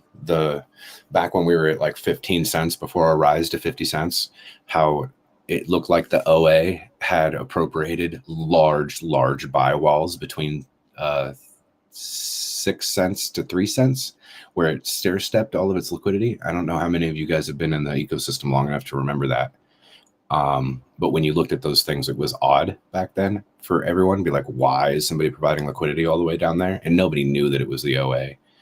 I think some people suggested that it might have been, but that was an area that if somebody came across and sold a fuck ton of assets as the price went up, which nobody knew at that time, the price is really going to go up 2x every 40 days or some shit. That if somebody decided to sell, it would just bounce right off of that. There was like this chasm in between whatever the price currently was, which would have been when it was about 5 to 8 cents, there wasn't anything there. But after it went to 12 cents, that's when it started to appear down there between 3 and 6 cents. By the time we got up in the 20 cents, it started to get thicker and thicker and thicker, which there was no liquidity between the 6 cents and the 20 cents. Meaning if somebody sold, they would have slipped themselves to death, literal death, financial asset death. And it would have went into the top of the 6 cents. And anybody that bought at that point in time would have just shot it right back up to that 20 cent range again. So we're obviously closer to zero than 20 cents right now. But there is no support for anything below that 1.5 cent. There is support, but in my opinion, not. It's not enough. Not at all. Not in comparison to the rest of it. So yeah, not financial advice, but it is asset advice for sure. Absolutely. Where price can be derived and supported is not below 1.5 cents. That could change within an hour. Like I said, somebody goes and puts 10, 20, 30, 40, $50,000 below 1.5 cents and actually stacks it within a nice price that's or a nice blue liquidity range. Let's say 1.5 cents to 1.2 cents, where it would actually stretch it out to be about the same height as what's currently between 1.5 cents to 1.9 cents. Then it would show that there's some support to go below 1.5 cents. But right now, I'm just not seeing that. So it could go to 0.007, but it would not stay there. You would incur a lot of slippage. So no, sir. Not a good idea to have that in your head. There's something to look for. 1.5 cents? Sure, absolutely. I would say that that's a nice healthy possibility. However, let me go back and look at Hex price. It looks like we've had some more bullish sentiment, probably some sideways sentiment, because nobody really is sure of what's going to happen with Ethereum and Bitcoin. Ethereum and Bitcoin are currently trading sideways for about the last week. It did that before for about 5 days and then shot upwards. So I think that having the first rise without having a huge fall of people selling into it is really bullish. having sideways momentum for about 5 days before it jumped up again from 20,000 to 22.8, and then started moving sideways without a bunch of sells going into it again. Continues that bullish sentiment. This might be a trap. I don't know. I'm not going to make definitive statements on whether it is or whether it is not. Best case scenario, guys, is to always have a plan for your DCA. Dollar cost average, whatever is reasonable. Don't go overboard. And maybe set limit orders. Let me go back. 1 inch. Depending on what country you're in, sure. United States residents would want to use matcha. Anyone outside the United States that isn't being halted by some sort of IP address can use 1 inch for sure.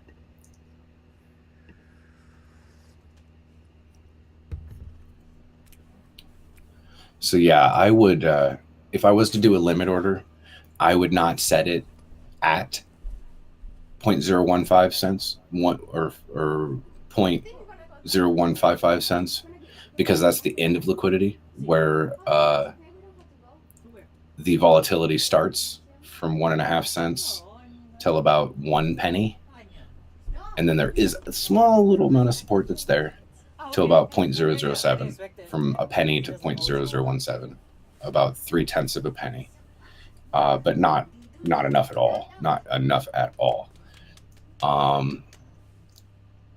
Low volatility is between our current pricing at 2.5 cents to 2.45 to about 0.019, just under 2 pennies. Is where all of that's the best time to actually do your buys if you want to not worry about slippage. This generally what I would give as advice to those who are going to make large purchases, to our richer community members. For those that just want to get their buys in because they just got paid, anywhere between now and 0.015 would be a good buying opportunity without incurring any slippage at all for where support is currently at. If you were to do a limit order, I would do it somewhere between 0.018, 0.019, and 1.5 pennies. That's where I would do it, where there's still support before it goes to absolute fucking ridiculous slippage ranges below that 0.015.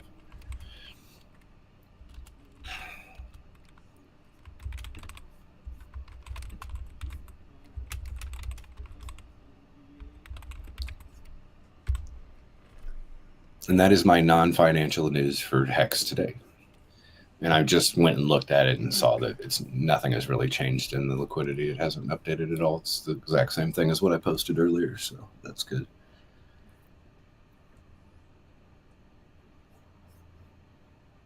Nice, definitely big thanks for that insight.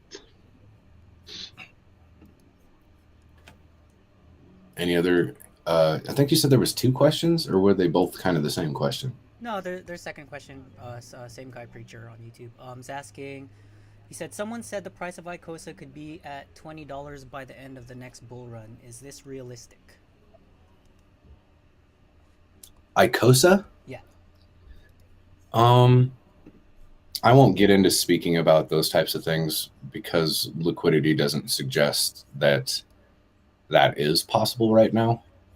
Liquidity suggests that it is supported to about $1.11, $1.12 right now. Anything higher than that shows a lack of. I'm going to take a snapshot of this. Fuck. I'm going to put the white line where volatility starts on the high side so you guys can see what I'm talking about. Take this, throw it over here, send. Okay. So where I have the white line on there, that is about $1.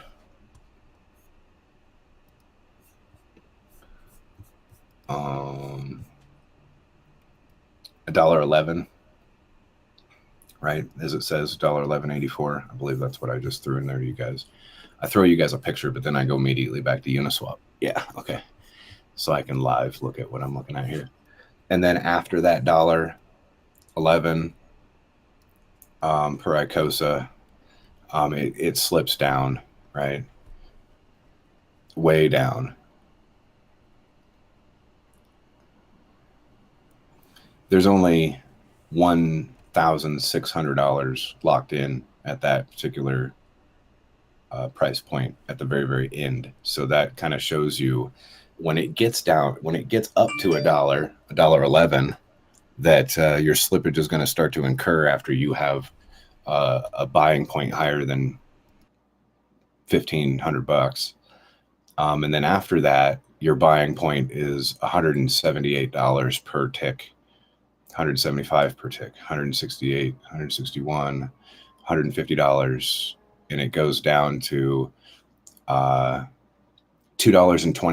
Icosa with only $13 in it, meaning that you'd only be able to buy six Icosa at $2.24. That's a lot of slippage. If you tried to buy 12, you're going to incur high amounts of slippage. So I would say that $20 anything can't be supported, not very well.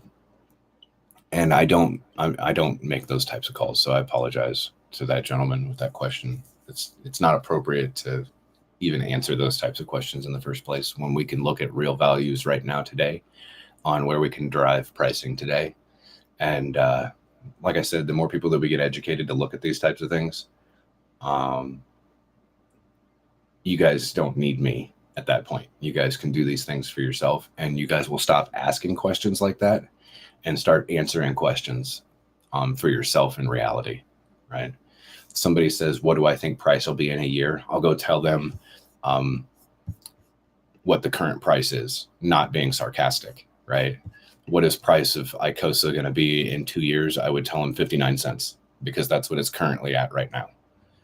And I'm not trying to be a smart ass. I'm just being literal. I'm not going to go look at a fractal of October 26th of 2022 and tell you that $1.70 is possible because it was there at one point in time.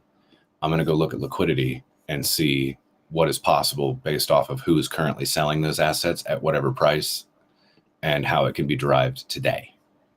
That is the most responsible, most appropriate way to handle it. And I think that that's the only way that I can answer those types of questions in the first place. I'm not a TA guy, and I don't watch TA stuff, and I don't look at charts. I just look at liquidity and then make my choices from there, right?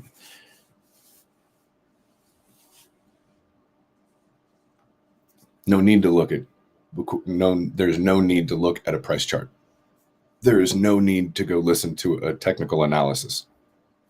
There is no need to do any of that type of stuff. But everybody, that's all you get, right? You get trading view. Everyone gets trading view because they want to see what's happening with price right now. But nobody wants to understand why price is what it is right now. It's too complicated. It's too confusing. And I'm just telling you guys, it's not complicated. It's not confusing. It's just easier to tell everybody that it is so that they stay the fuck away from it and keep people confused and keep people buying. Because if I was to like show, like literally, I'm showing you guys like where the best places to be able to not incur slippage is at, and where the volatility starts and where it begins and where it ends, meaning that all of you guys are going to be stacked on top of each other when you're making those buys. So those bounces that I'm telling you at like the 1.5 cents if Hex was to go there is because of you guys knowing that you have to buy. If your intention was to buy without incurring slippage, you have to do it before then. Therefore, that you guys would be the bouncing. You guys would cause for the bounce to happen. In knowing that without that the traders and the market makers that are using their own liquidity to make those buys are doing the same thing. It's just now you guys know what they're doing and you know where they're going to do it.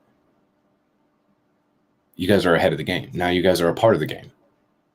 instead of just being like, why did that happen? Or why does this happen? It's like, you guys know now. You guys know why it's happening, when it's happening, for what reasons it may happen.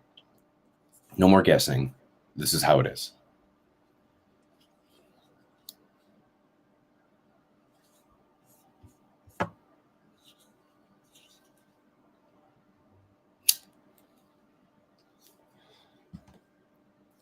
This shit's fun, isn't it?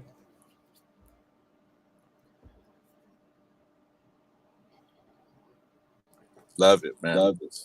Yeah, it's definitely interesting. It's a little bit hard to wrap your head around at first when you just stand in front of the liquidity charts uh, and trying to figure out by yourself how it works.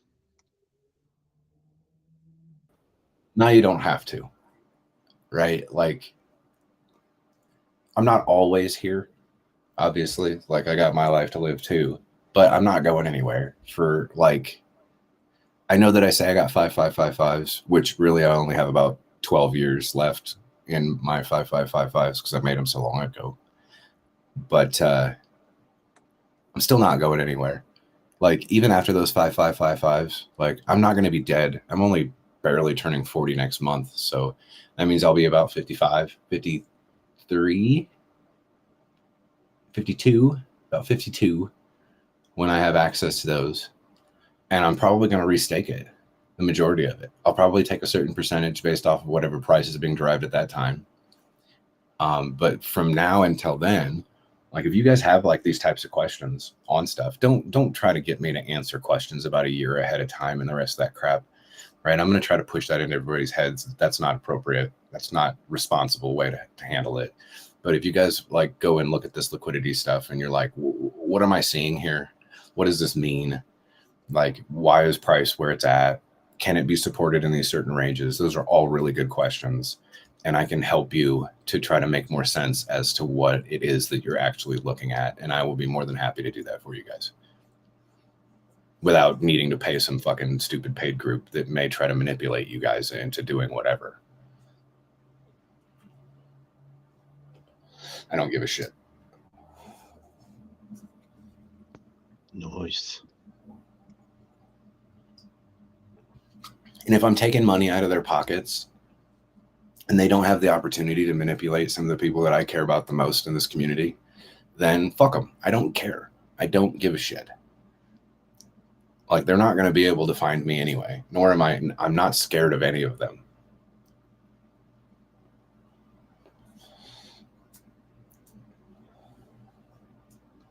My woman, on the other hand, thinks that I tread a very fine line since she works for the government and she deals with crazy fucks.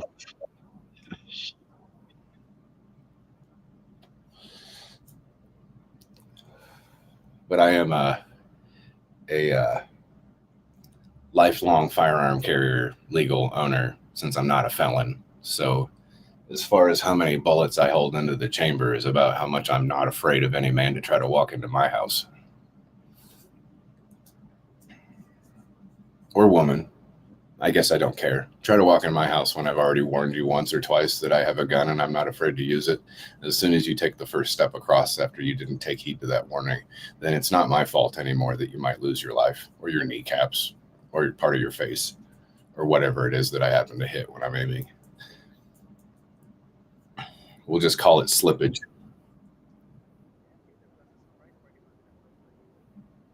Not at my house.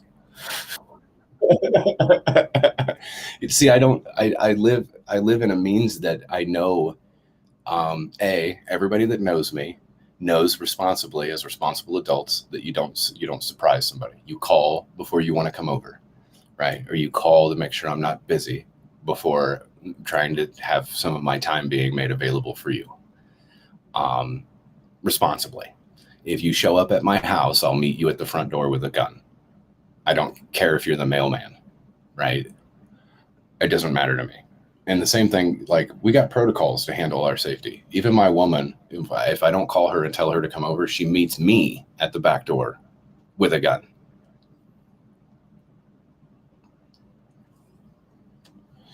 Not that we have anything to actually be afraid of, guys. We don't. But people are fucking crazy. They really are. And to expect the best things out of life all the time is probably going to lead you into a bad situation that you can't handle. Best case scenario is always be prepared. And you don't have to worry about getting double tapped, two in the chest and one in the head. Or as the Hillary Clinton Foundation calls it, suicide.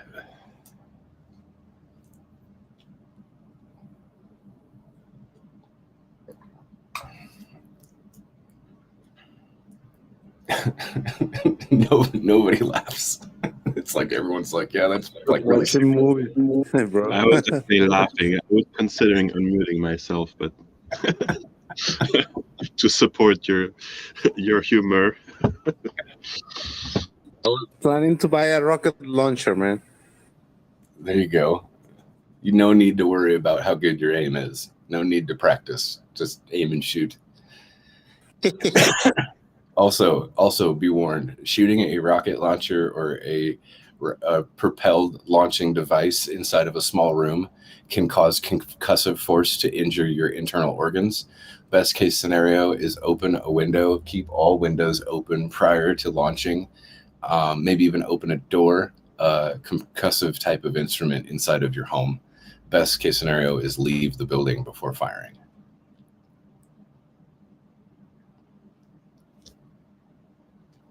That goes for firearms as well, pistols and rifles and such. Make sure to use proper PPE.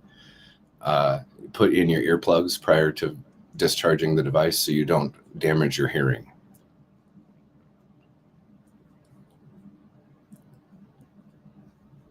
And even I am guilty of not putting on proper PPE before grabbing such firearm to defend myself of possible needing to do such things.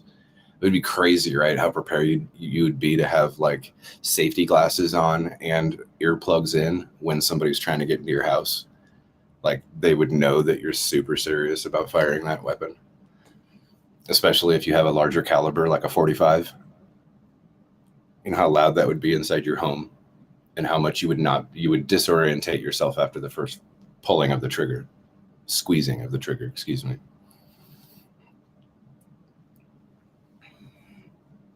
Shit, DARPA's listening. Well, they definitely made it harder for you to be able to use silence type of technology to be able to not disorientate yourself. And throwing a grenade. I would suggest just throw it as far as you possibly can. Distance yourself from the target first. Maybe practice throwing stuff that's heavy, 5-pound objects, seeing how far you can throw it to make sure that you can at least get it 20 yards away from you. And then take cover. Last thing you want to do is be a really shitty thrower and then tink it off of something that's only 5 feet away from you and you not watch where it went and then run in the wrong direction. Which we've seen happen. Hit something to make it bounce back towards you. Well, you know when you're at like a firing range or a practice facility that they have like posts that are up in front, maybe walls for things to hide behind in certain locations, doors and things like this. I've seen where a gal had pulled the pin, went to throw the grenade, and instead of throwing it straight, she threw it off to the right side a little bit where it hit one of the 4x4 posts and then bounced back over the protective wall that she was already standing behind, where the instructor had to grab her and pull her, and they all had to run as fast as far as possible before it went off within its 3 to 5 second timer. And luckily nobody got hurt, but still it was very shocking to see that happen.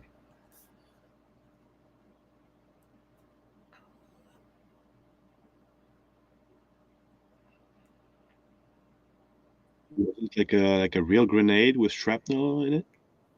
Yeah, that's why even if you are 20 yards away, you still need to find a protective barrier to get underneath. Best case scenario, if you have no protective barriers to get behind, is to lay as flat as you possibly can on the ground. Try to keep your feet towards the object and do not spread your legs. Put your feet together. You don't want any of those pieces hitting you in the upper parts of your thighs or your groin area, because that's where some of the bigger veins are. And if you do get any of those veins nicked, you'll bleed out within minutes.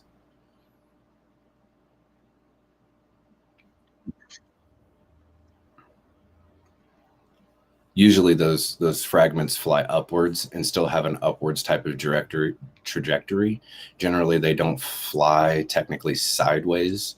They can, small pieces can, but the lower surface area that you can present to it is the better. You know, if it hits you in the feet, there's a lot of bones that are there that try to catch some of those things, which you know, if you've got deep soles on your shoes, you know, it may help, but it will still probably penetrate you in some sort of way. But getting hit in the feet is still easier than getting hit in the thighs, in the sides, in the head, some sort of way. Don't put your arms out to your sides. Don't tuck your arms in at your sides when you land. Cover your head and keep your elbows in front of you, covering your head as much as possible. So that way, at least if anything does try to come up through your back and exit, that it hits your hands and not your skull in any way.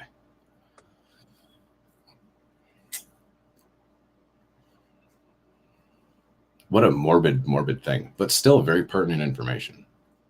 Hopefully nobody has too many hand grenades or needs to worry about hand grenades. I know that you guys are in different parts of the world where access to those things are easier, but yeah, we don't really have a lot of hand grenades flying around here, but as you know, France is a big country that is fond of protesting. And yeah, like, you heard about the yellow vests and stuff. Yeah.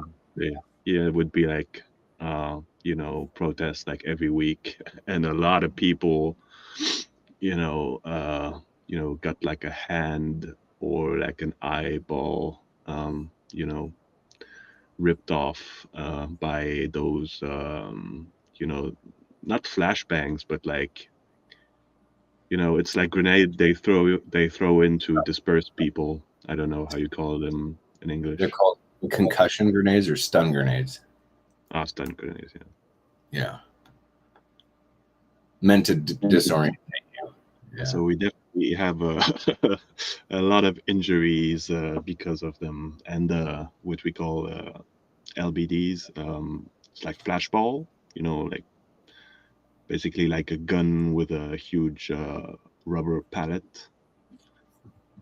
But yeah, can still, make you go blind really easily.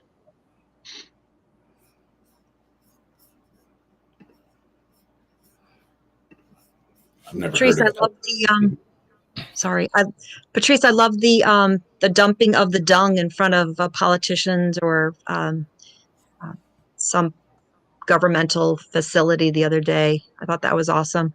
I think they were protesting it was small farms. They want to ruin small farms around the world, right? Oh yeah, gotta give their shit back. Manure.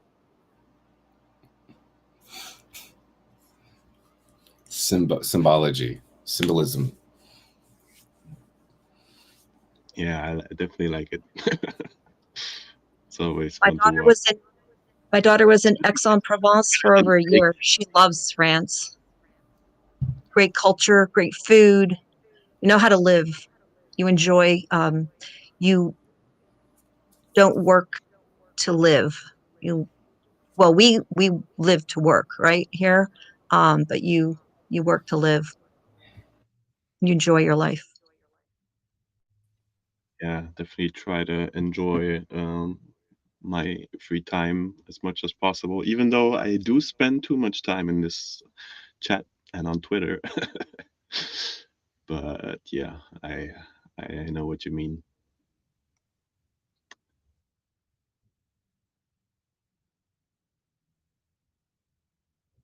I love getting the point of views from the people all over the world, just to see how everybody's feeling and get the consensus of the negatives and the positives and the negatives from everybody. Because I think here in the United States that we just have like an a huge amount of negativity all the time, a lot of sensitive people that were, you know, the family dynamic. I don't know about the rest of the world, but at least in the United States, it's been broken. There's a lot of boys that are growing up in torn apart families, being raised by their mothers, getting that emotional understanding, how to deal with their emotions, because women are probably the best to give you that, right? But they don't have the other side of this, how to be a man and create a positive, secure feeling for a family. There's a huge lack of that, and I think that men are designed and meant to bring security not only to the family but to the woman, to the female, the matriarch of the relationship. While the matriarch is to bring the emotional connectivity of making everybody feel comfortable in that respect as well, even towards the patriarch, the male, right? That needs that. They need each other to feel those things for each other. And it's the yin and the yang that completes the full circle. And we just have that torn apart greatly so in the United States. Not just the family dynamic, but the neighborhood community dynamic has been ripped apart. And it's been lost on everybody. So we have a bunch of prima donnas that are coming into the forefront that are going to have a rude awakening by the time that they get above the age of 18 and start to get jobs and become depressive, and more like us, right? That are a little bit more nitty gritty and rough around the edges, like old people, right? Stay off my grass type individuals. Don't drive fast through the neighborhood. There's kids here type individuals. But I don't know if we can go back to that. It's going to be tough. Laws, litigation, regulations suggest that it's easier for people to take the easy road and take social benefit from government, social types of benefits that they have, and not work hard, not become entrepreneurs, which is the only way to win in capitalism, is to become an entrepreneur. Don't work for somebody else and give them their passive income. Man, I'm just busy today, I guess. Sorry, guys. Yo, I'm sorry to interrupt, Pepsi. Dude. What up, Mikey? So this is important. I'm sorry. So I made a MetaMask, and I just was like, oh, okay, it's just a little hot wallet, and I was like, oh, I'll record the thing later. I made my password and everything. I didn't write down the 12 words. Guilty as charged. And MetaMask locked me out of my funds. I just lost $650.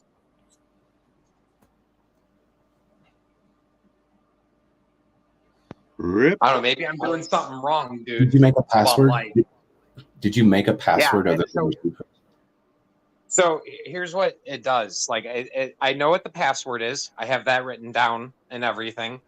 And and then so I didn't write down the 12 words. I was just like, oh, let's make it real quick and I'll write it down tonight. It's just a little hot wallet. I was going to give away some coins to people and it locked it so I can use my password to unlock it, but then it shows my wallet and then it says afterwards, oh, you have to write down your recovery phrase before you do anything. And it's like, well, I didn't get there yet. And then it says, well, put in your password. And then I put in my password 6 times and it didn't, and it's not unlocking the wallet. So it unlocks it the first time, but then the second time I have to put it in, it locks me out. Weird, man. I've never had to put a password in twice. I might have, I don't know, maybe I downloaded a bad app. I could have sworn I went to metamask.io. I don't even remember. But yeah. You didn't go into Google and type in MetaMask and then click on the very top one. You actually put into your address bar metamask.io. I don't remember for this one. I might have Googled it. Okay. I might have. This will be a good learning lesson for everybody. Never, ever, ever go to Google and type in Uniswap or MetaMask or any of those addresses that you're going to and click on the top one, because what you're going to realize is when you do that, the very top one is always an ad. And in those ads, they may have an accented letter that sends you to a scam site. So it's always better to use the addresses in your address bar as you know them to be legitimate, and type in that address yourself, because then it isn't going to allow for you to have a hyperlink for you to click on that sends you to that scam site. Google should know better, but they can't avoid all of it. And I've seen I never click the ads, even when I'm going to like any other site. Like I never, like, even if I'm just searching up like a local company and I see their ad, I never click the ad either. Like I have a habit of not clicking the ads, because it's just like all you're doing is paying Google and charging the business extra money. It happens though. It does happen. Mistakes, right? Like people make mistakes. It's okay. But best case scenario is always pay attention to that. Always look at that very first one that pops up on there. And if in the top left of it, it says ad, then something is wrong. Like that is not the one you need to click on. Go down further. I mean, you can Google it, but don't ever click on the very first one. It used to be that the very first one was the legitimate one. But now that they have those ads, it looks legitimate as fuck. It looks like the right one, but it is not. Like the I in Uniswap might have an accent instead of a dot over the I, which means that you're not going to the correct one. It's like when people copy us, Mike, when they copy your name or they copy my name and start sending DMs and it looks like it's us, but it's not. And they get asked to validate or integrate their seed phrase into the wallet thing, and it's not true.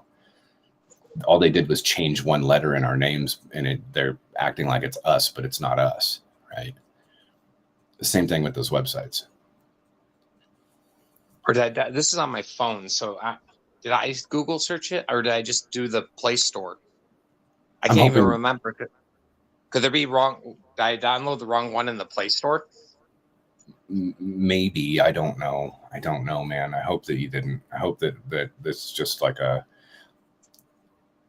we're wrong, and that when you go back to it, that you can put your password in there and it says that it's just unlocked, right? Because never have I ever had to put my password in more than once for it to just be unlocked.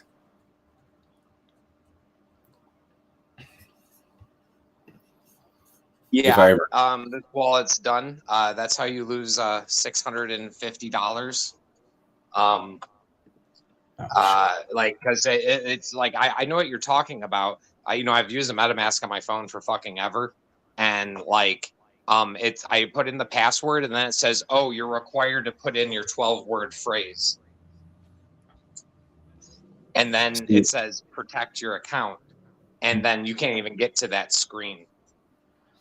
So the only time that I'm ever would be required to put in my 12-word phrase is if I was like creating a whole new Google browser altogether, which sometimes I do because I don't log into my Google account. I sign in as a guest, and then I create like different names for those different Chrome addresses. So I know which ones that I'm going to, because I have multiple wallets across multiple different things. So if I were to delete my cache and my cookies and delete the MetaMask off of that particular browser, and then later on I wanted to have access to it again, and I reappropriate that MetaMask tool back to that app, back to that page, then it will ask me to allocate my seed phrase to unlock that wallet, so it knows where to direct the information from.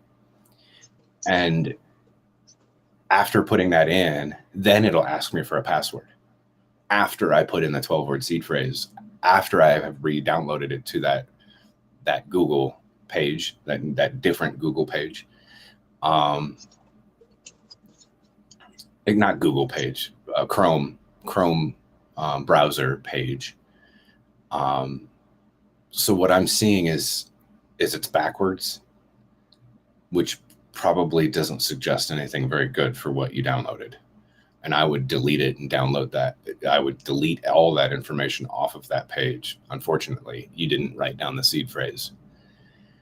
Well, And it doesn't even seem like this was a real MetaMask. You're right. Like, I didn't write down the 12 words, but even I can. It's saying first password works. Second password once you want to recover your 12 words, and I think it's just. You know what? There's always one way to fucking check, isn't there? Check the fucking blockchain. Yep. Yeah, if you know the address, check it for sure. See if that $600 didn't just get moved.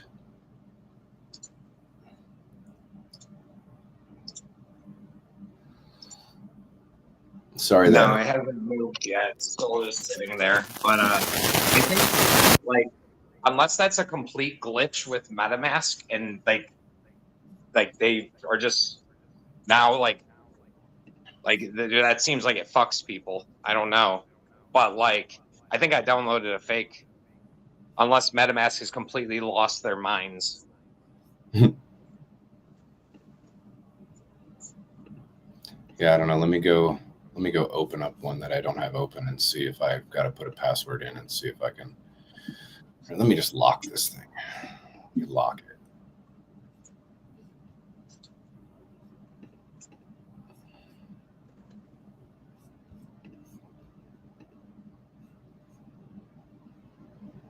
I'll be frank, that's the first time that I knowingly lost funds doing something with my words. I might have lost a couple dollars here or there, but not $600.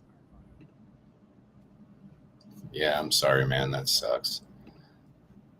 Well, it was just a little hot wallet to give some coins to some people. It's not it wasn't like my hardware wallets or anything like that. This was just a spare little wallet to throw some free coin to some people, and yeah. Yeah, bro. I just opened up a different Chrome browser, and opened up a different MetaMask account that I have, and all I had to do was put in the password. It immediately unlocked it for me. And I have some ETH. Wow, I haven't opened this up in a while. Thank you for putting me in this position, because I just went and looked at something I haven't looked into for a long time, and I got a significant amount of ETH in here. I'm going to take that and changely.io this bitch into a different account.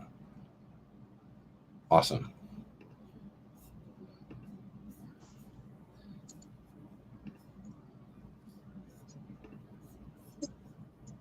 Or changenow.io, not Changely. Yeah, I used to use them. I really haven't recently. I like to keep my wallets clean. Because good. That one's good to use, right? For washing your wallet or to a new one. Yeah, because it splits whatever you transfer into their wallet into multiple different transactions. So if I threw in $300 into it to try to move to a different wallet, they'll split it into $300 transfers, or not even exactly $100, $101 and some odd cents. And then the next one will be $99 and whatever cents. And then the next one will be $98 and whatever cents to get the 300 in minus the gas cost. And then they convert it all back together into the singular wallet as one transaction. And then so that way if people try to see that you put in $300 here, then they're only looking for $300 on the other side, instead of looking for a $98 transaction, a $99 transaction, and a $100 transaction, which is 3 different ones. So it really kind of fucks with them, so they can't trace it, even though breadcrumbs can kind of maybe be able to do that. But chances are that they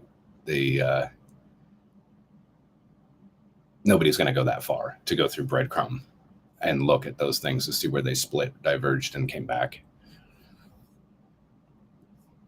Yeah, I used to use it all the time. I stopped using it when I found CowSwap, but I have to start using that again. Yeah, even with CowSwap through Etherscan, I can find it. There's no reason for me to do that, but if it's a guy that has millions of dollars and I'm I should put him on my little thing to watch, you can still see exactly where it all came from through CowSwap. But Change Now, it goes straight from your account into a changenow.io account and then just disappears from there. You can't see where it came from because they transfer it from your wallet to theirs to another one and then back to the wallet that you appropriated it to. So it kind of disappears itself.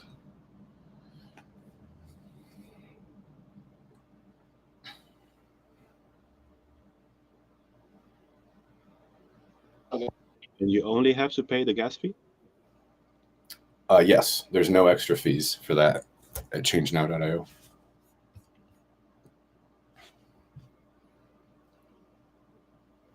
Well, I feel retarded. It was like this was a wallet that like I was thinking like if just like it's a little hot wallet, like who cares? But it's just like it's completely. I think now I'm looking and it looks like I downloaded the wrong one. Unless MetaMask has completely lost their minds with new accounts. Yeah, I don't see that. It hasn't changed. There's been no updates as far as what I can tell.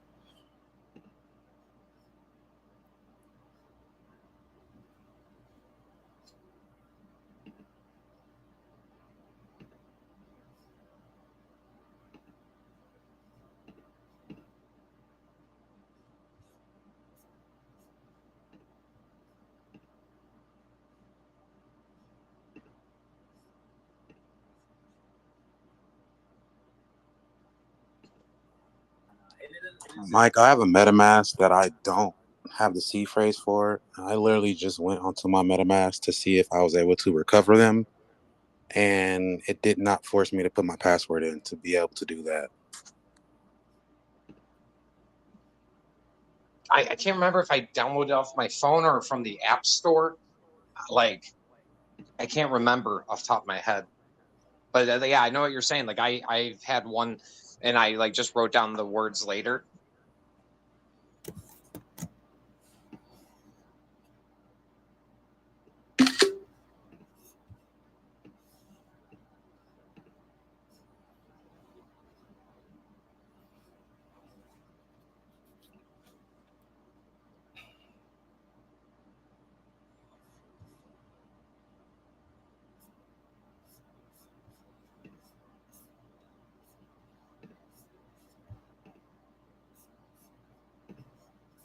All right, guys. I've got to head out of here for a little while. It's good talking to you. If you guys have any questions concerning those types of things with liquidity, pricing, and such like that, don't be afraid to ask. I'll be more than happy to go over that stuff with you. If I see any significant changes in the liquidity, I don't always look at it every day because, I mean, things have been kind of boring, right? So if I see any movements like what we've seen recently, then I'll probably do it faster. And I'll give you guys another update again on those things. I'll probably just do the USDC pairs, or the biggest pairs that we have that are actually correlated to what actually drives price. Not go too complicated into the rest of it because I don't want to be too confusing, and just continue to do that for now. Then as we get more people that are more comfortable with what they're looking at and what I'm saying, then we can probably dive further into the other pairs that takes a little bit more math, a lot more math to understand what they're doing, like Hex Icosa, Hedron Icosa. I have a question. Please. Wait, what does your wallet say under unlock? On like before the first where it says like welcome back and you put in your password, what does it say?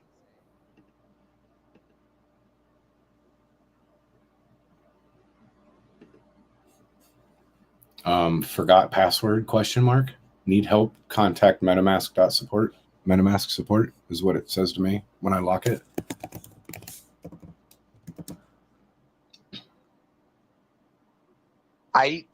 Okay, if it was on my computer, I did search and I made sure to click metamask.io, but this is on my phone. I think I don't want to be like wrong and say this, like, and have the Google gods come down on me, but like I downloaded this straight from the Google store, I think.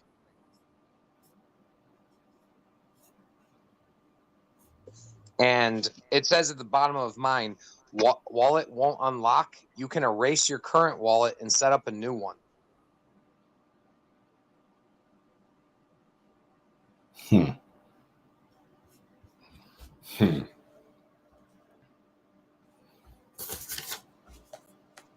me get on mine. What kind of phone do you got? Is it a iPhone? No, it's Android. I think it's like a Samsung. I don't know. Okay.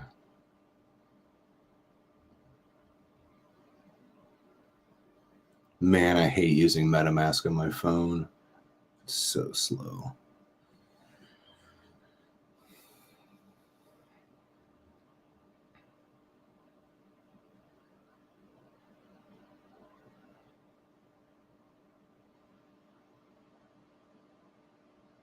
Okay. Yeah, mine says that too, Mike. Wallet won't unlock, question mark. You can erase your current wallet and set up a new one. Reset wallet.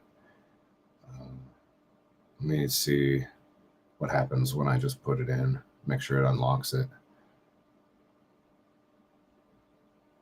Yeah. It unlocked right away. Yeah, your password you shouldn't need your seed phrase, bro. Like after you make the wallet and it's on there, like you shouldn't ever have to enter that seed phrase in past when it tells you to do it when you're making the wallet on the first initial creating of it, right, before you even make the password in the first place. So, but I don't remember going on my phone. I remember downloading the new wallet, but did I go to wait? Let me check my history. Can't remember.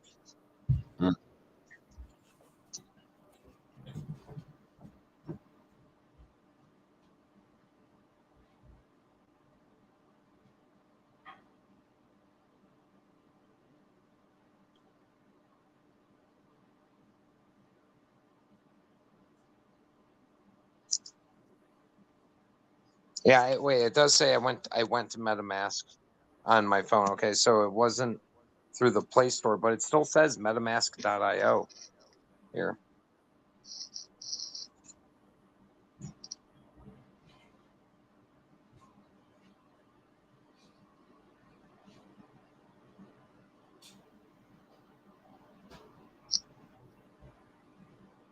That doesn't make sense.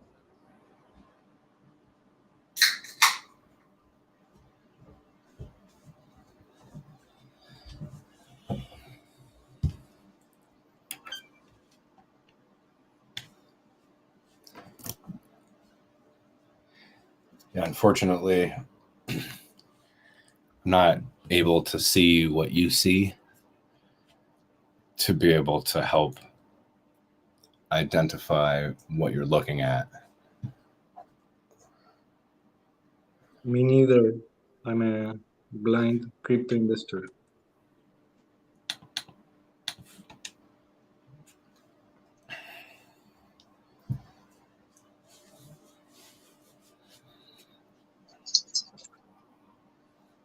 Well, there's one thing I can delete the wallet, re-download, go back to and then re-download MetaMask, and then put in a password and shit.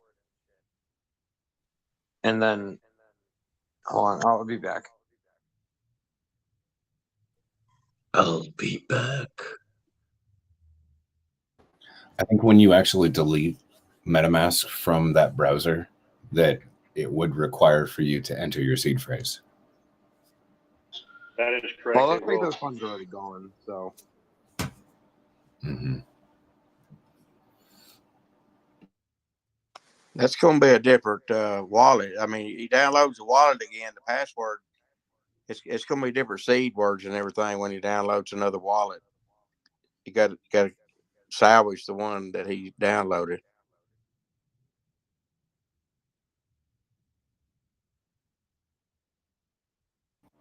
Always, always, always write down your seed phrase on a piece of paper away from everybody else. Don't digitally put it in your computer. Don't save it to an email address. Don't put it anywhere in your digital electronic devices, not your phone. Piece of paper, hide it, put it in your file cabinet, lock it, some shit. Stamp it to some washers or some other crazy shit that other people have advised and educated you to do. Immediately, as soon as you have it, make sure that you document it.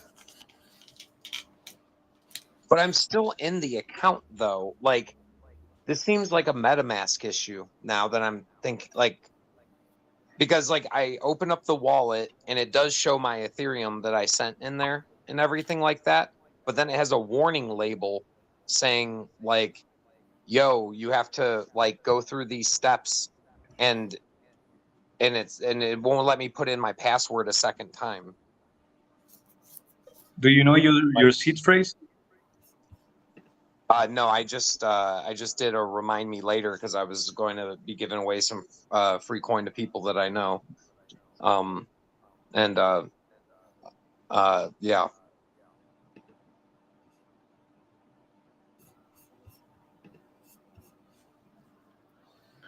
All right, guys, I gotta go. I got a meeting here in a couple of minutes, so I'm gonna go do that. And Mike, best of luck, man. Hopefully by the time you're back, you're like, I'm just being silly. It's all fine. I got my $600. Hopefully, for fuck's sake, please. That's what I hope that I hear from you. Yeah, we'll see. Yes. Best of luck, my friend. Absolutely. Yep. Thank you. Thanks, Executioner, as always. Yep. Later, guys.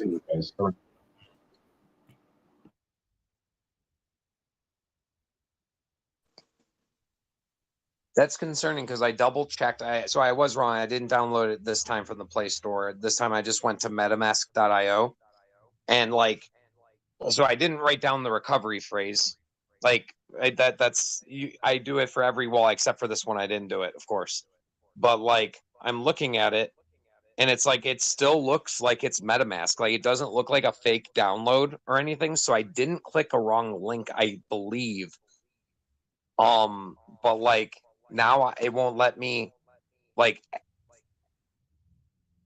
do anything, and then it says the second password to get to your recovery phrase because your first unlock allows you to view your wallet. But if you go to MetaMask and say, hey, I want to see my recovery phrase, you have to put in your password a second time. I'm putting in the same password the second time. It's not going through at all.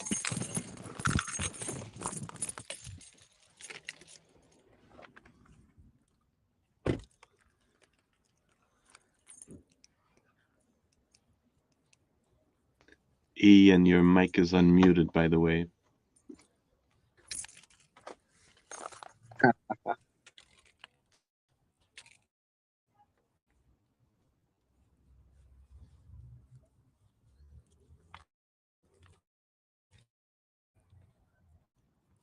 Yeah, I hope it works out for you, Mike. No, dude, this bitch is fucking stuck, bro. Like, I'll be fucking real. Usually I'd be like, oh, there's got to be a way for me to unlock. No, this is a real MetaMask wallet. That was a real transaction on the chain.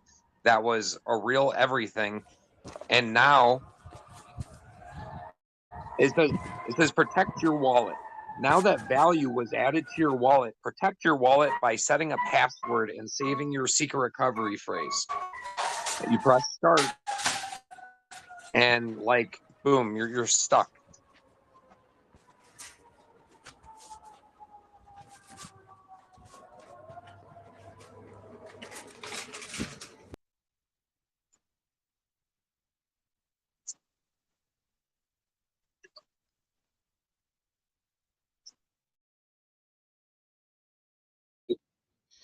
That sucks. Definitely sucks.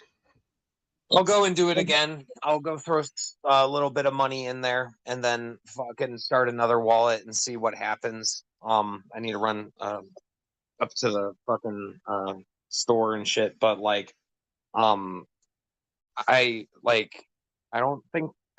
know how I feel about this because that's real MetaMask. That was MetaMask.io that I went to, and yeah.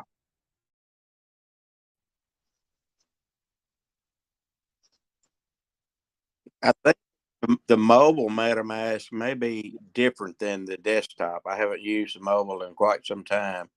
The desktop, I download MetaMask all the time just as a dummy front end, to a hardware wallet. But I haven't run into that, Mike.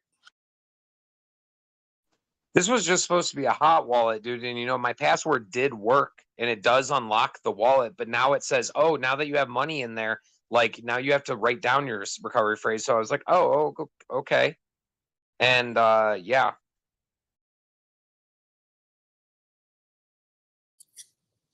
I had a similar issue like that with one of my just a wallet like you had, and I haven't been able to get into it. One on my phone, where I tried to put the password back into it, and it wouldn't recognize the password. So I've been holding off from doing a recovery into a hardware wallet. Reboot your phone. Try that.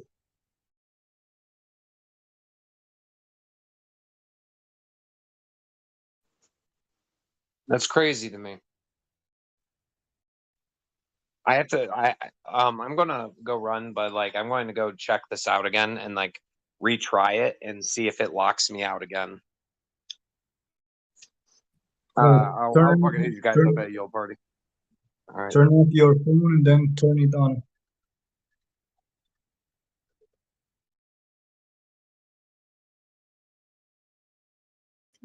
Yeah, this is technically not a yield party. It's something else.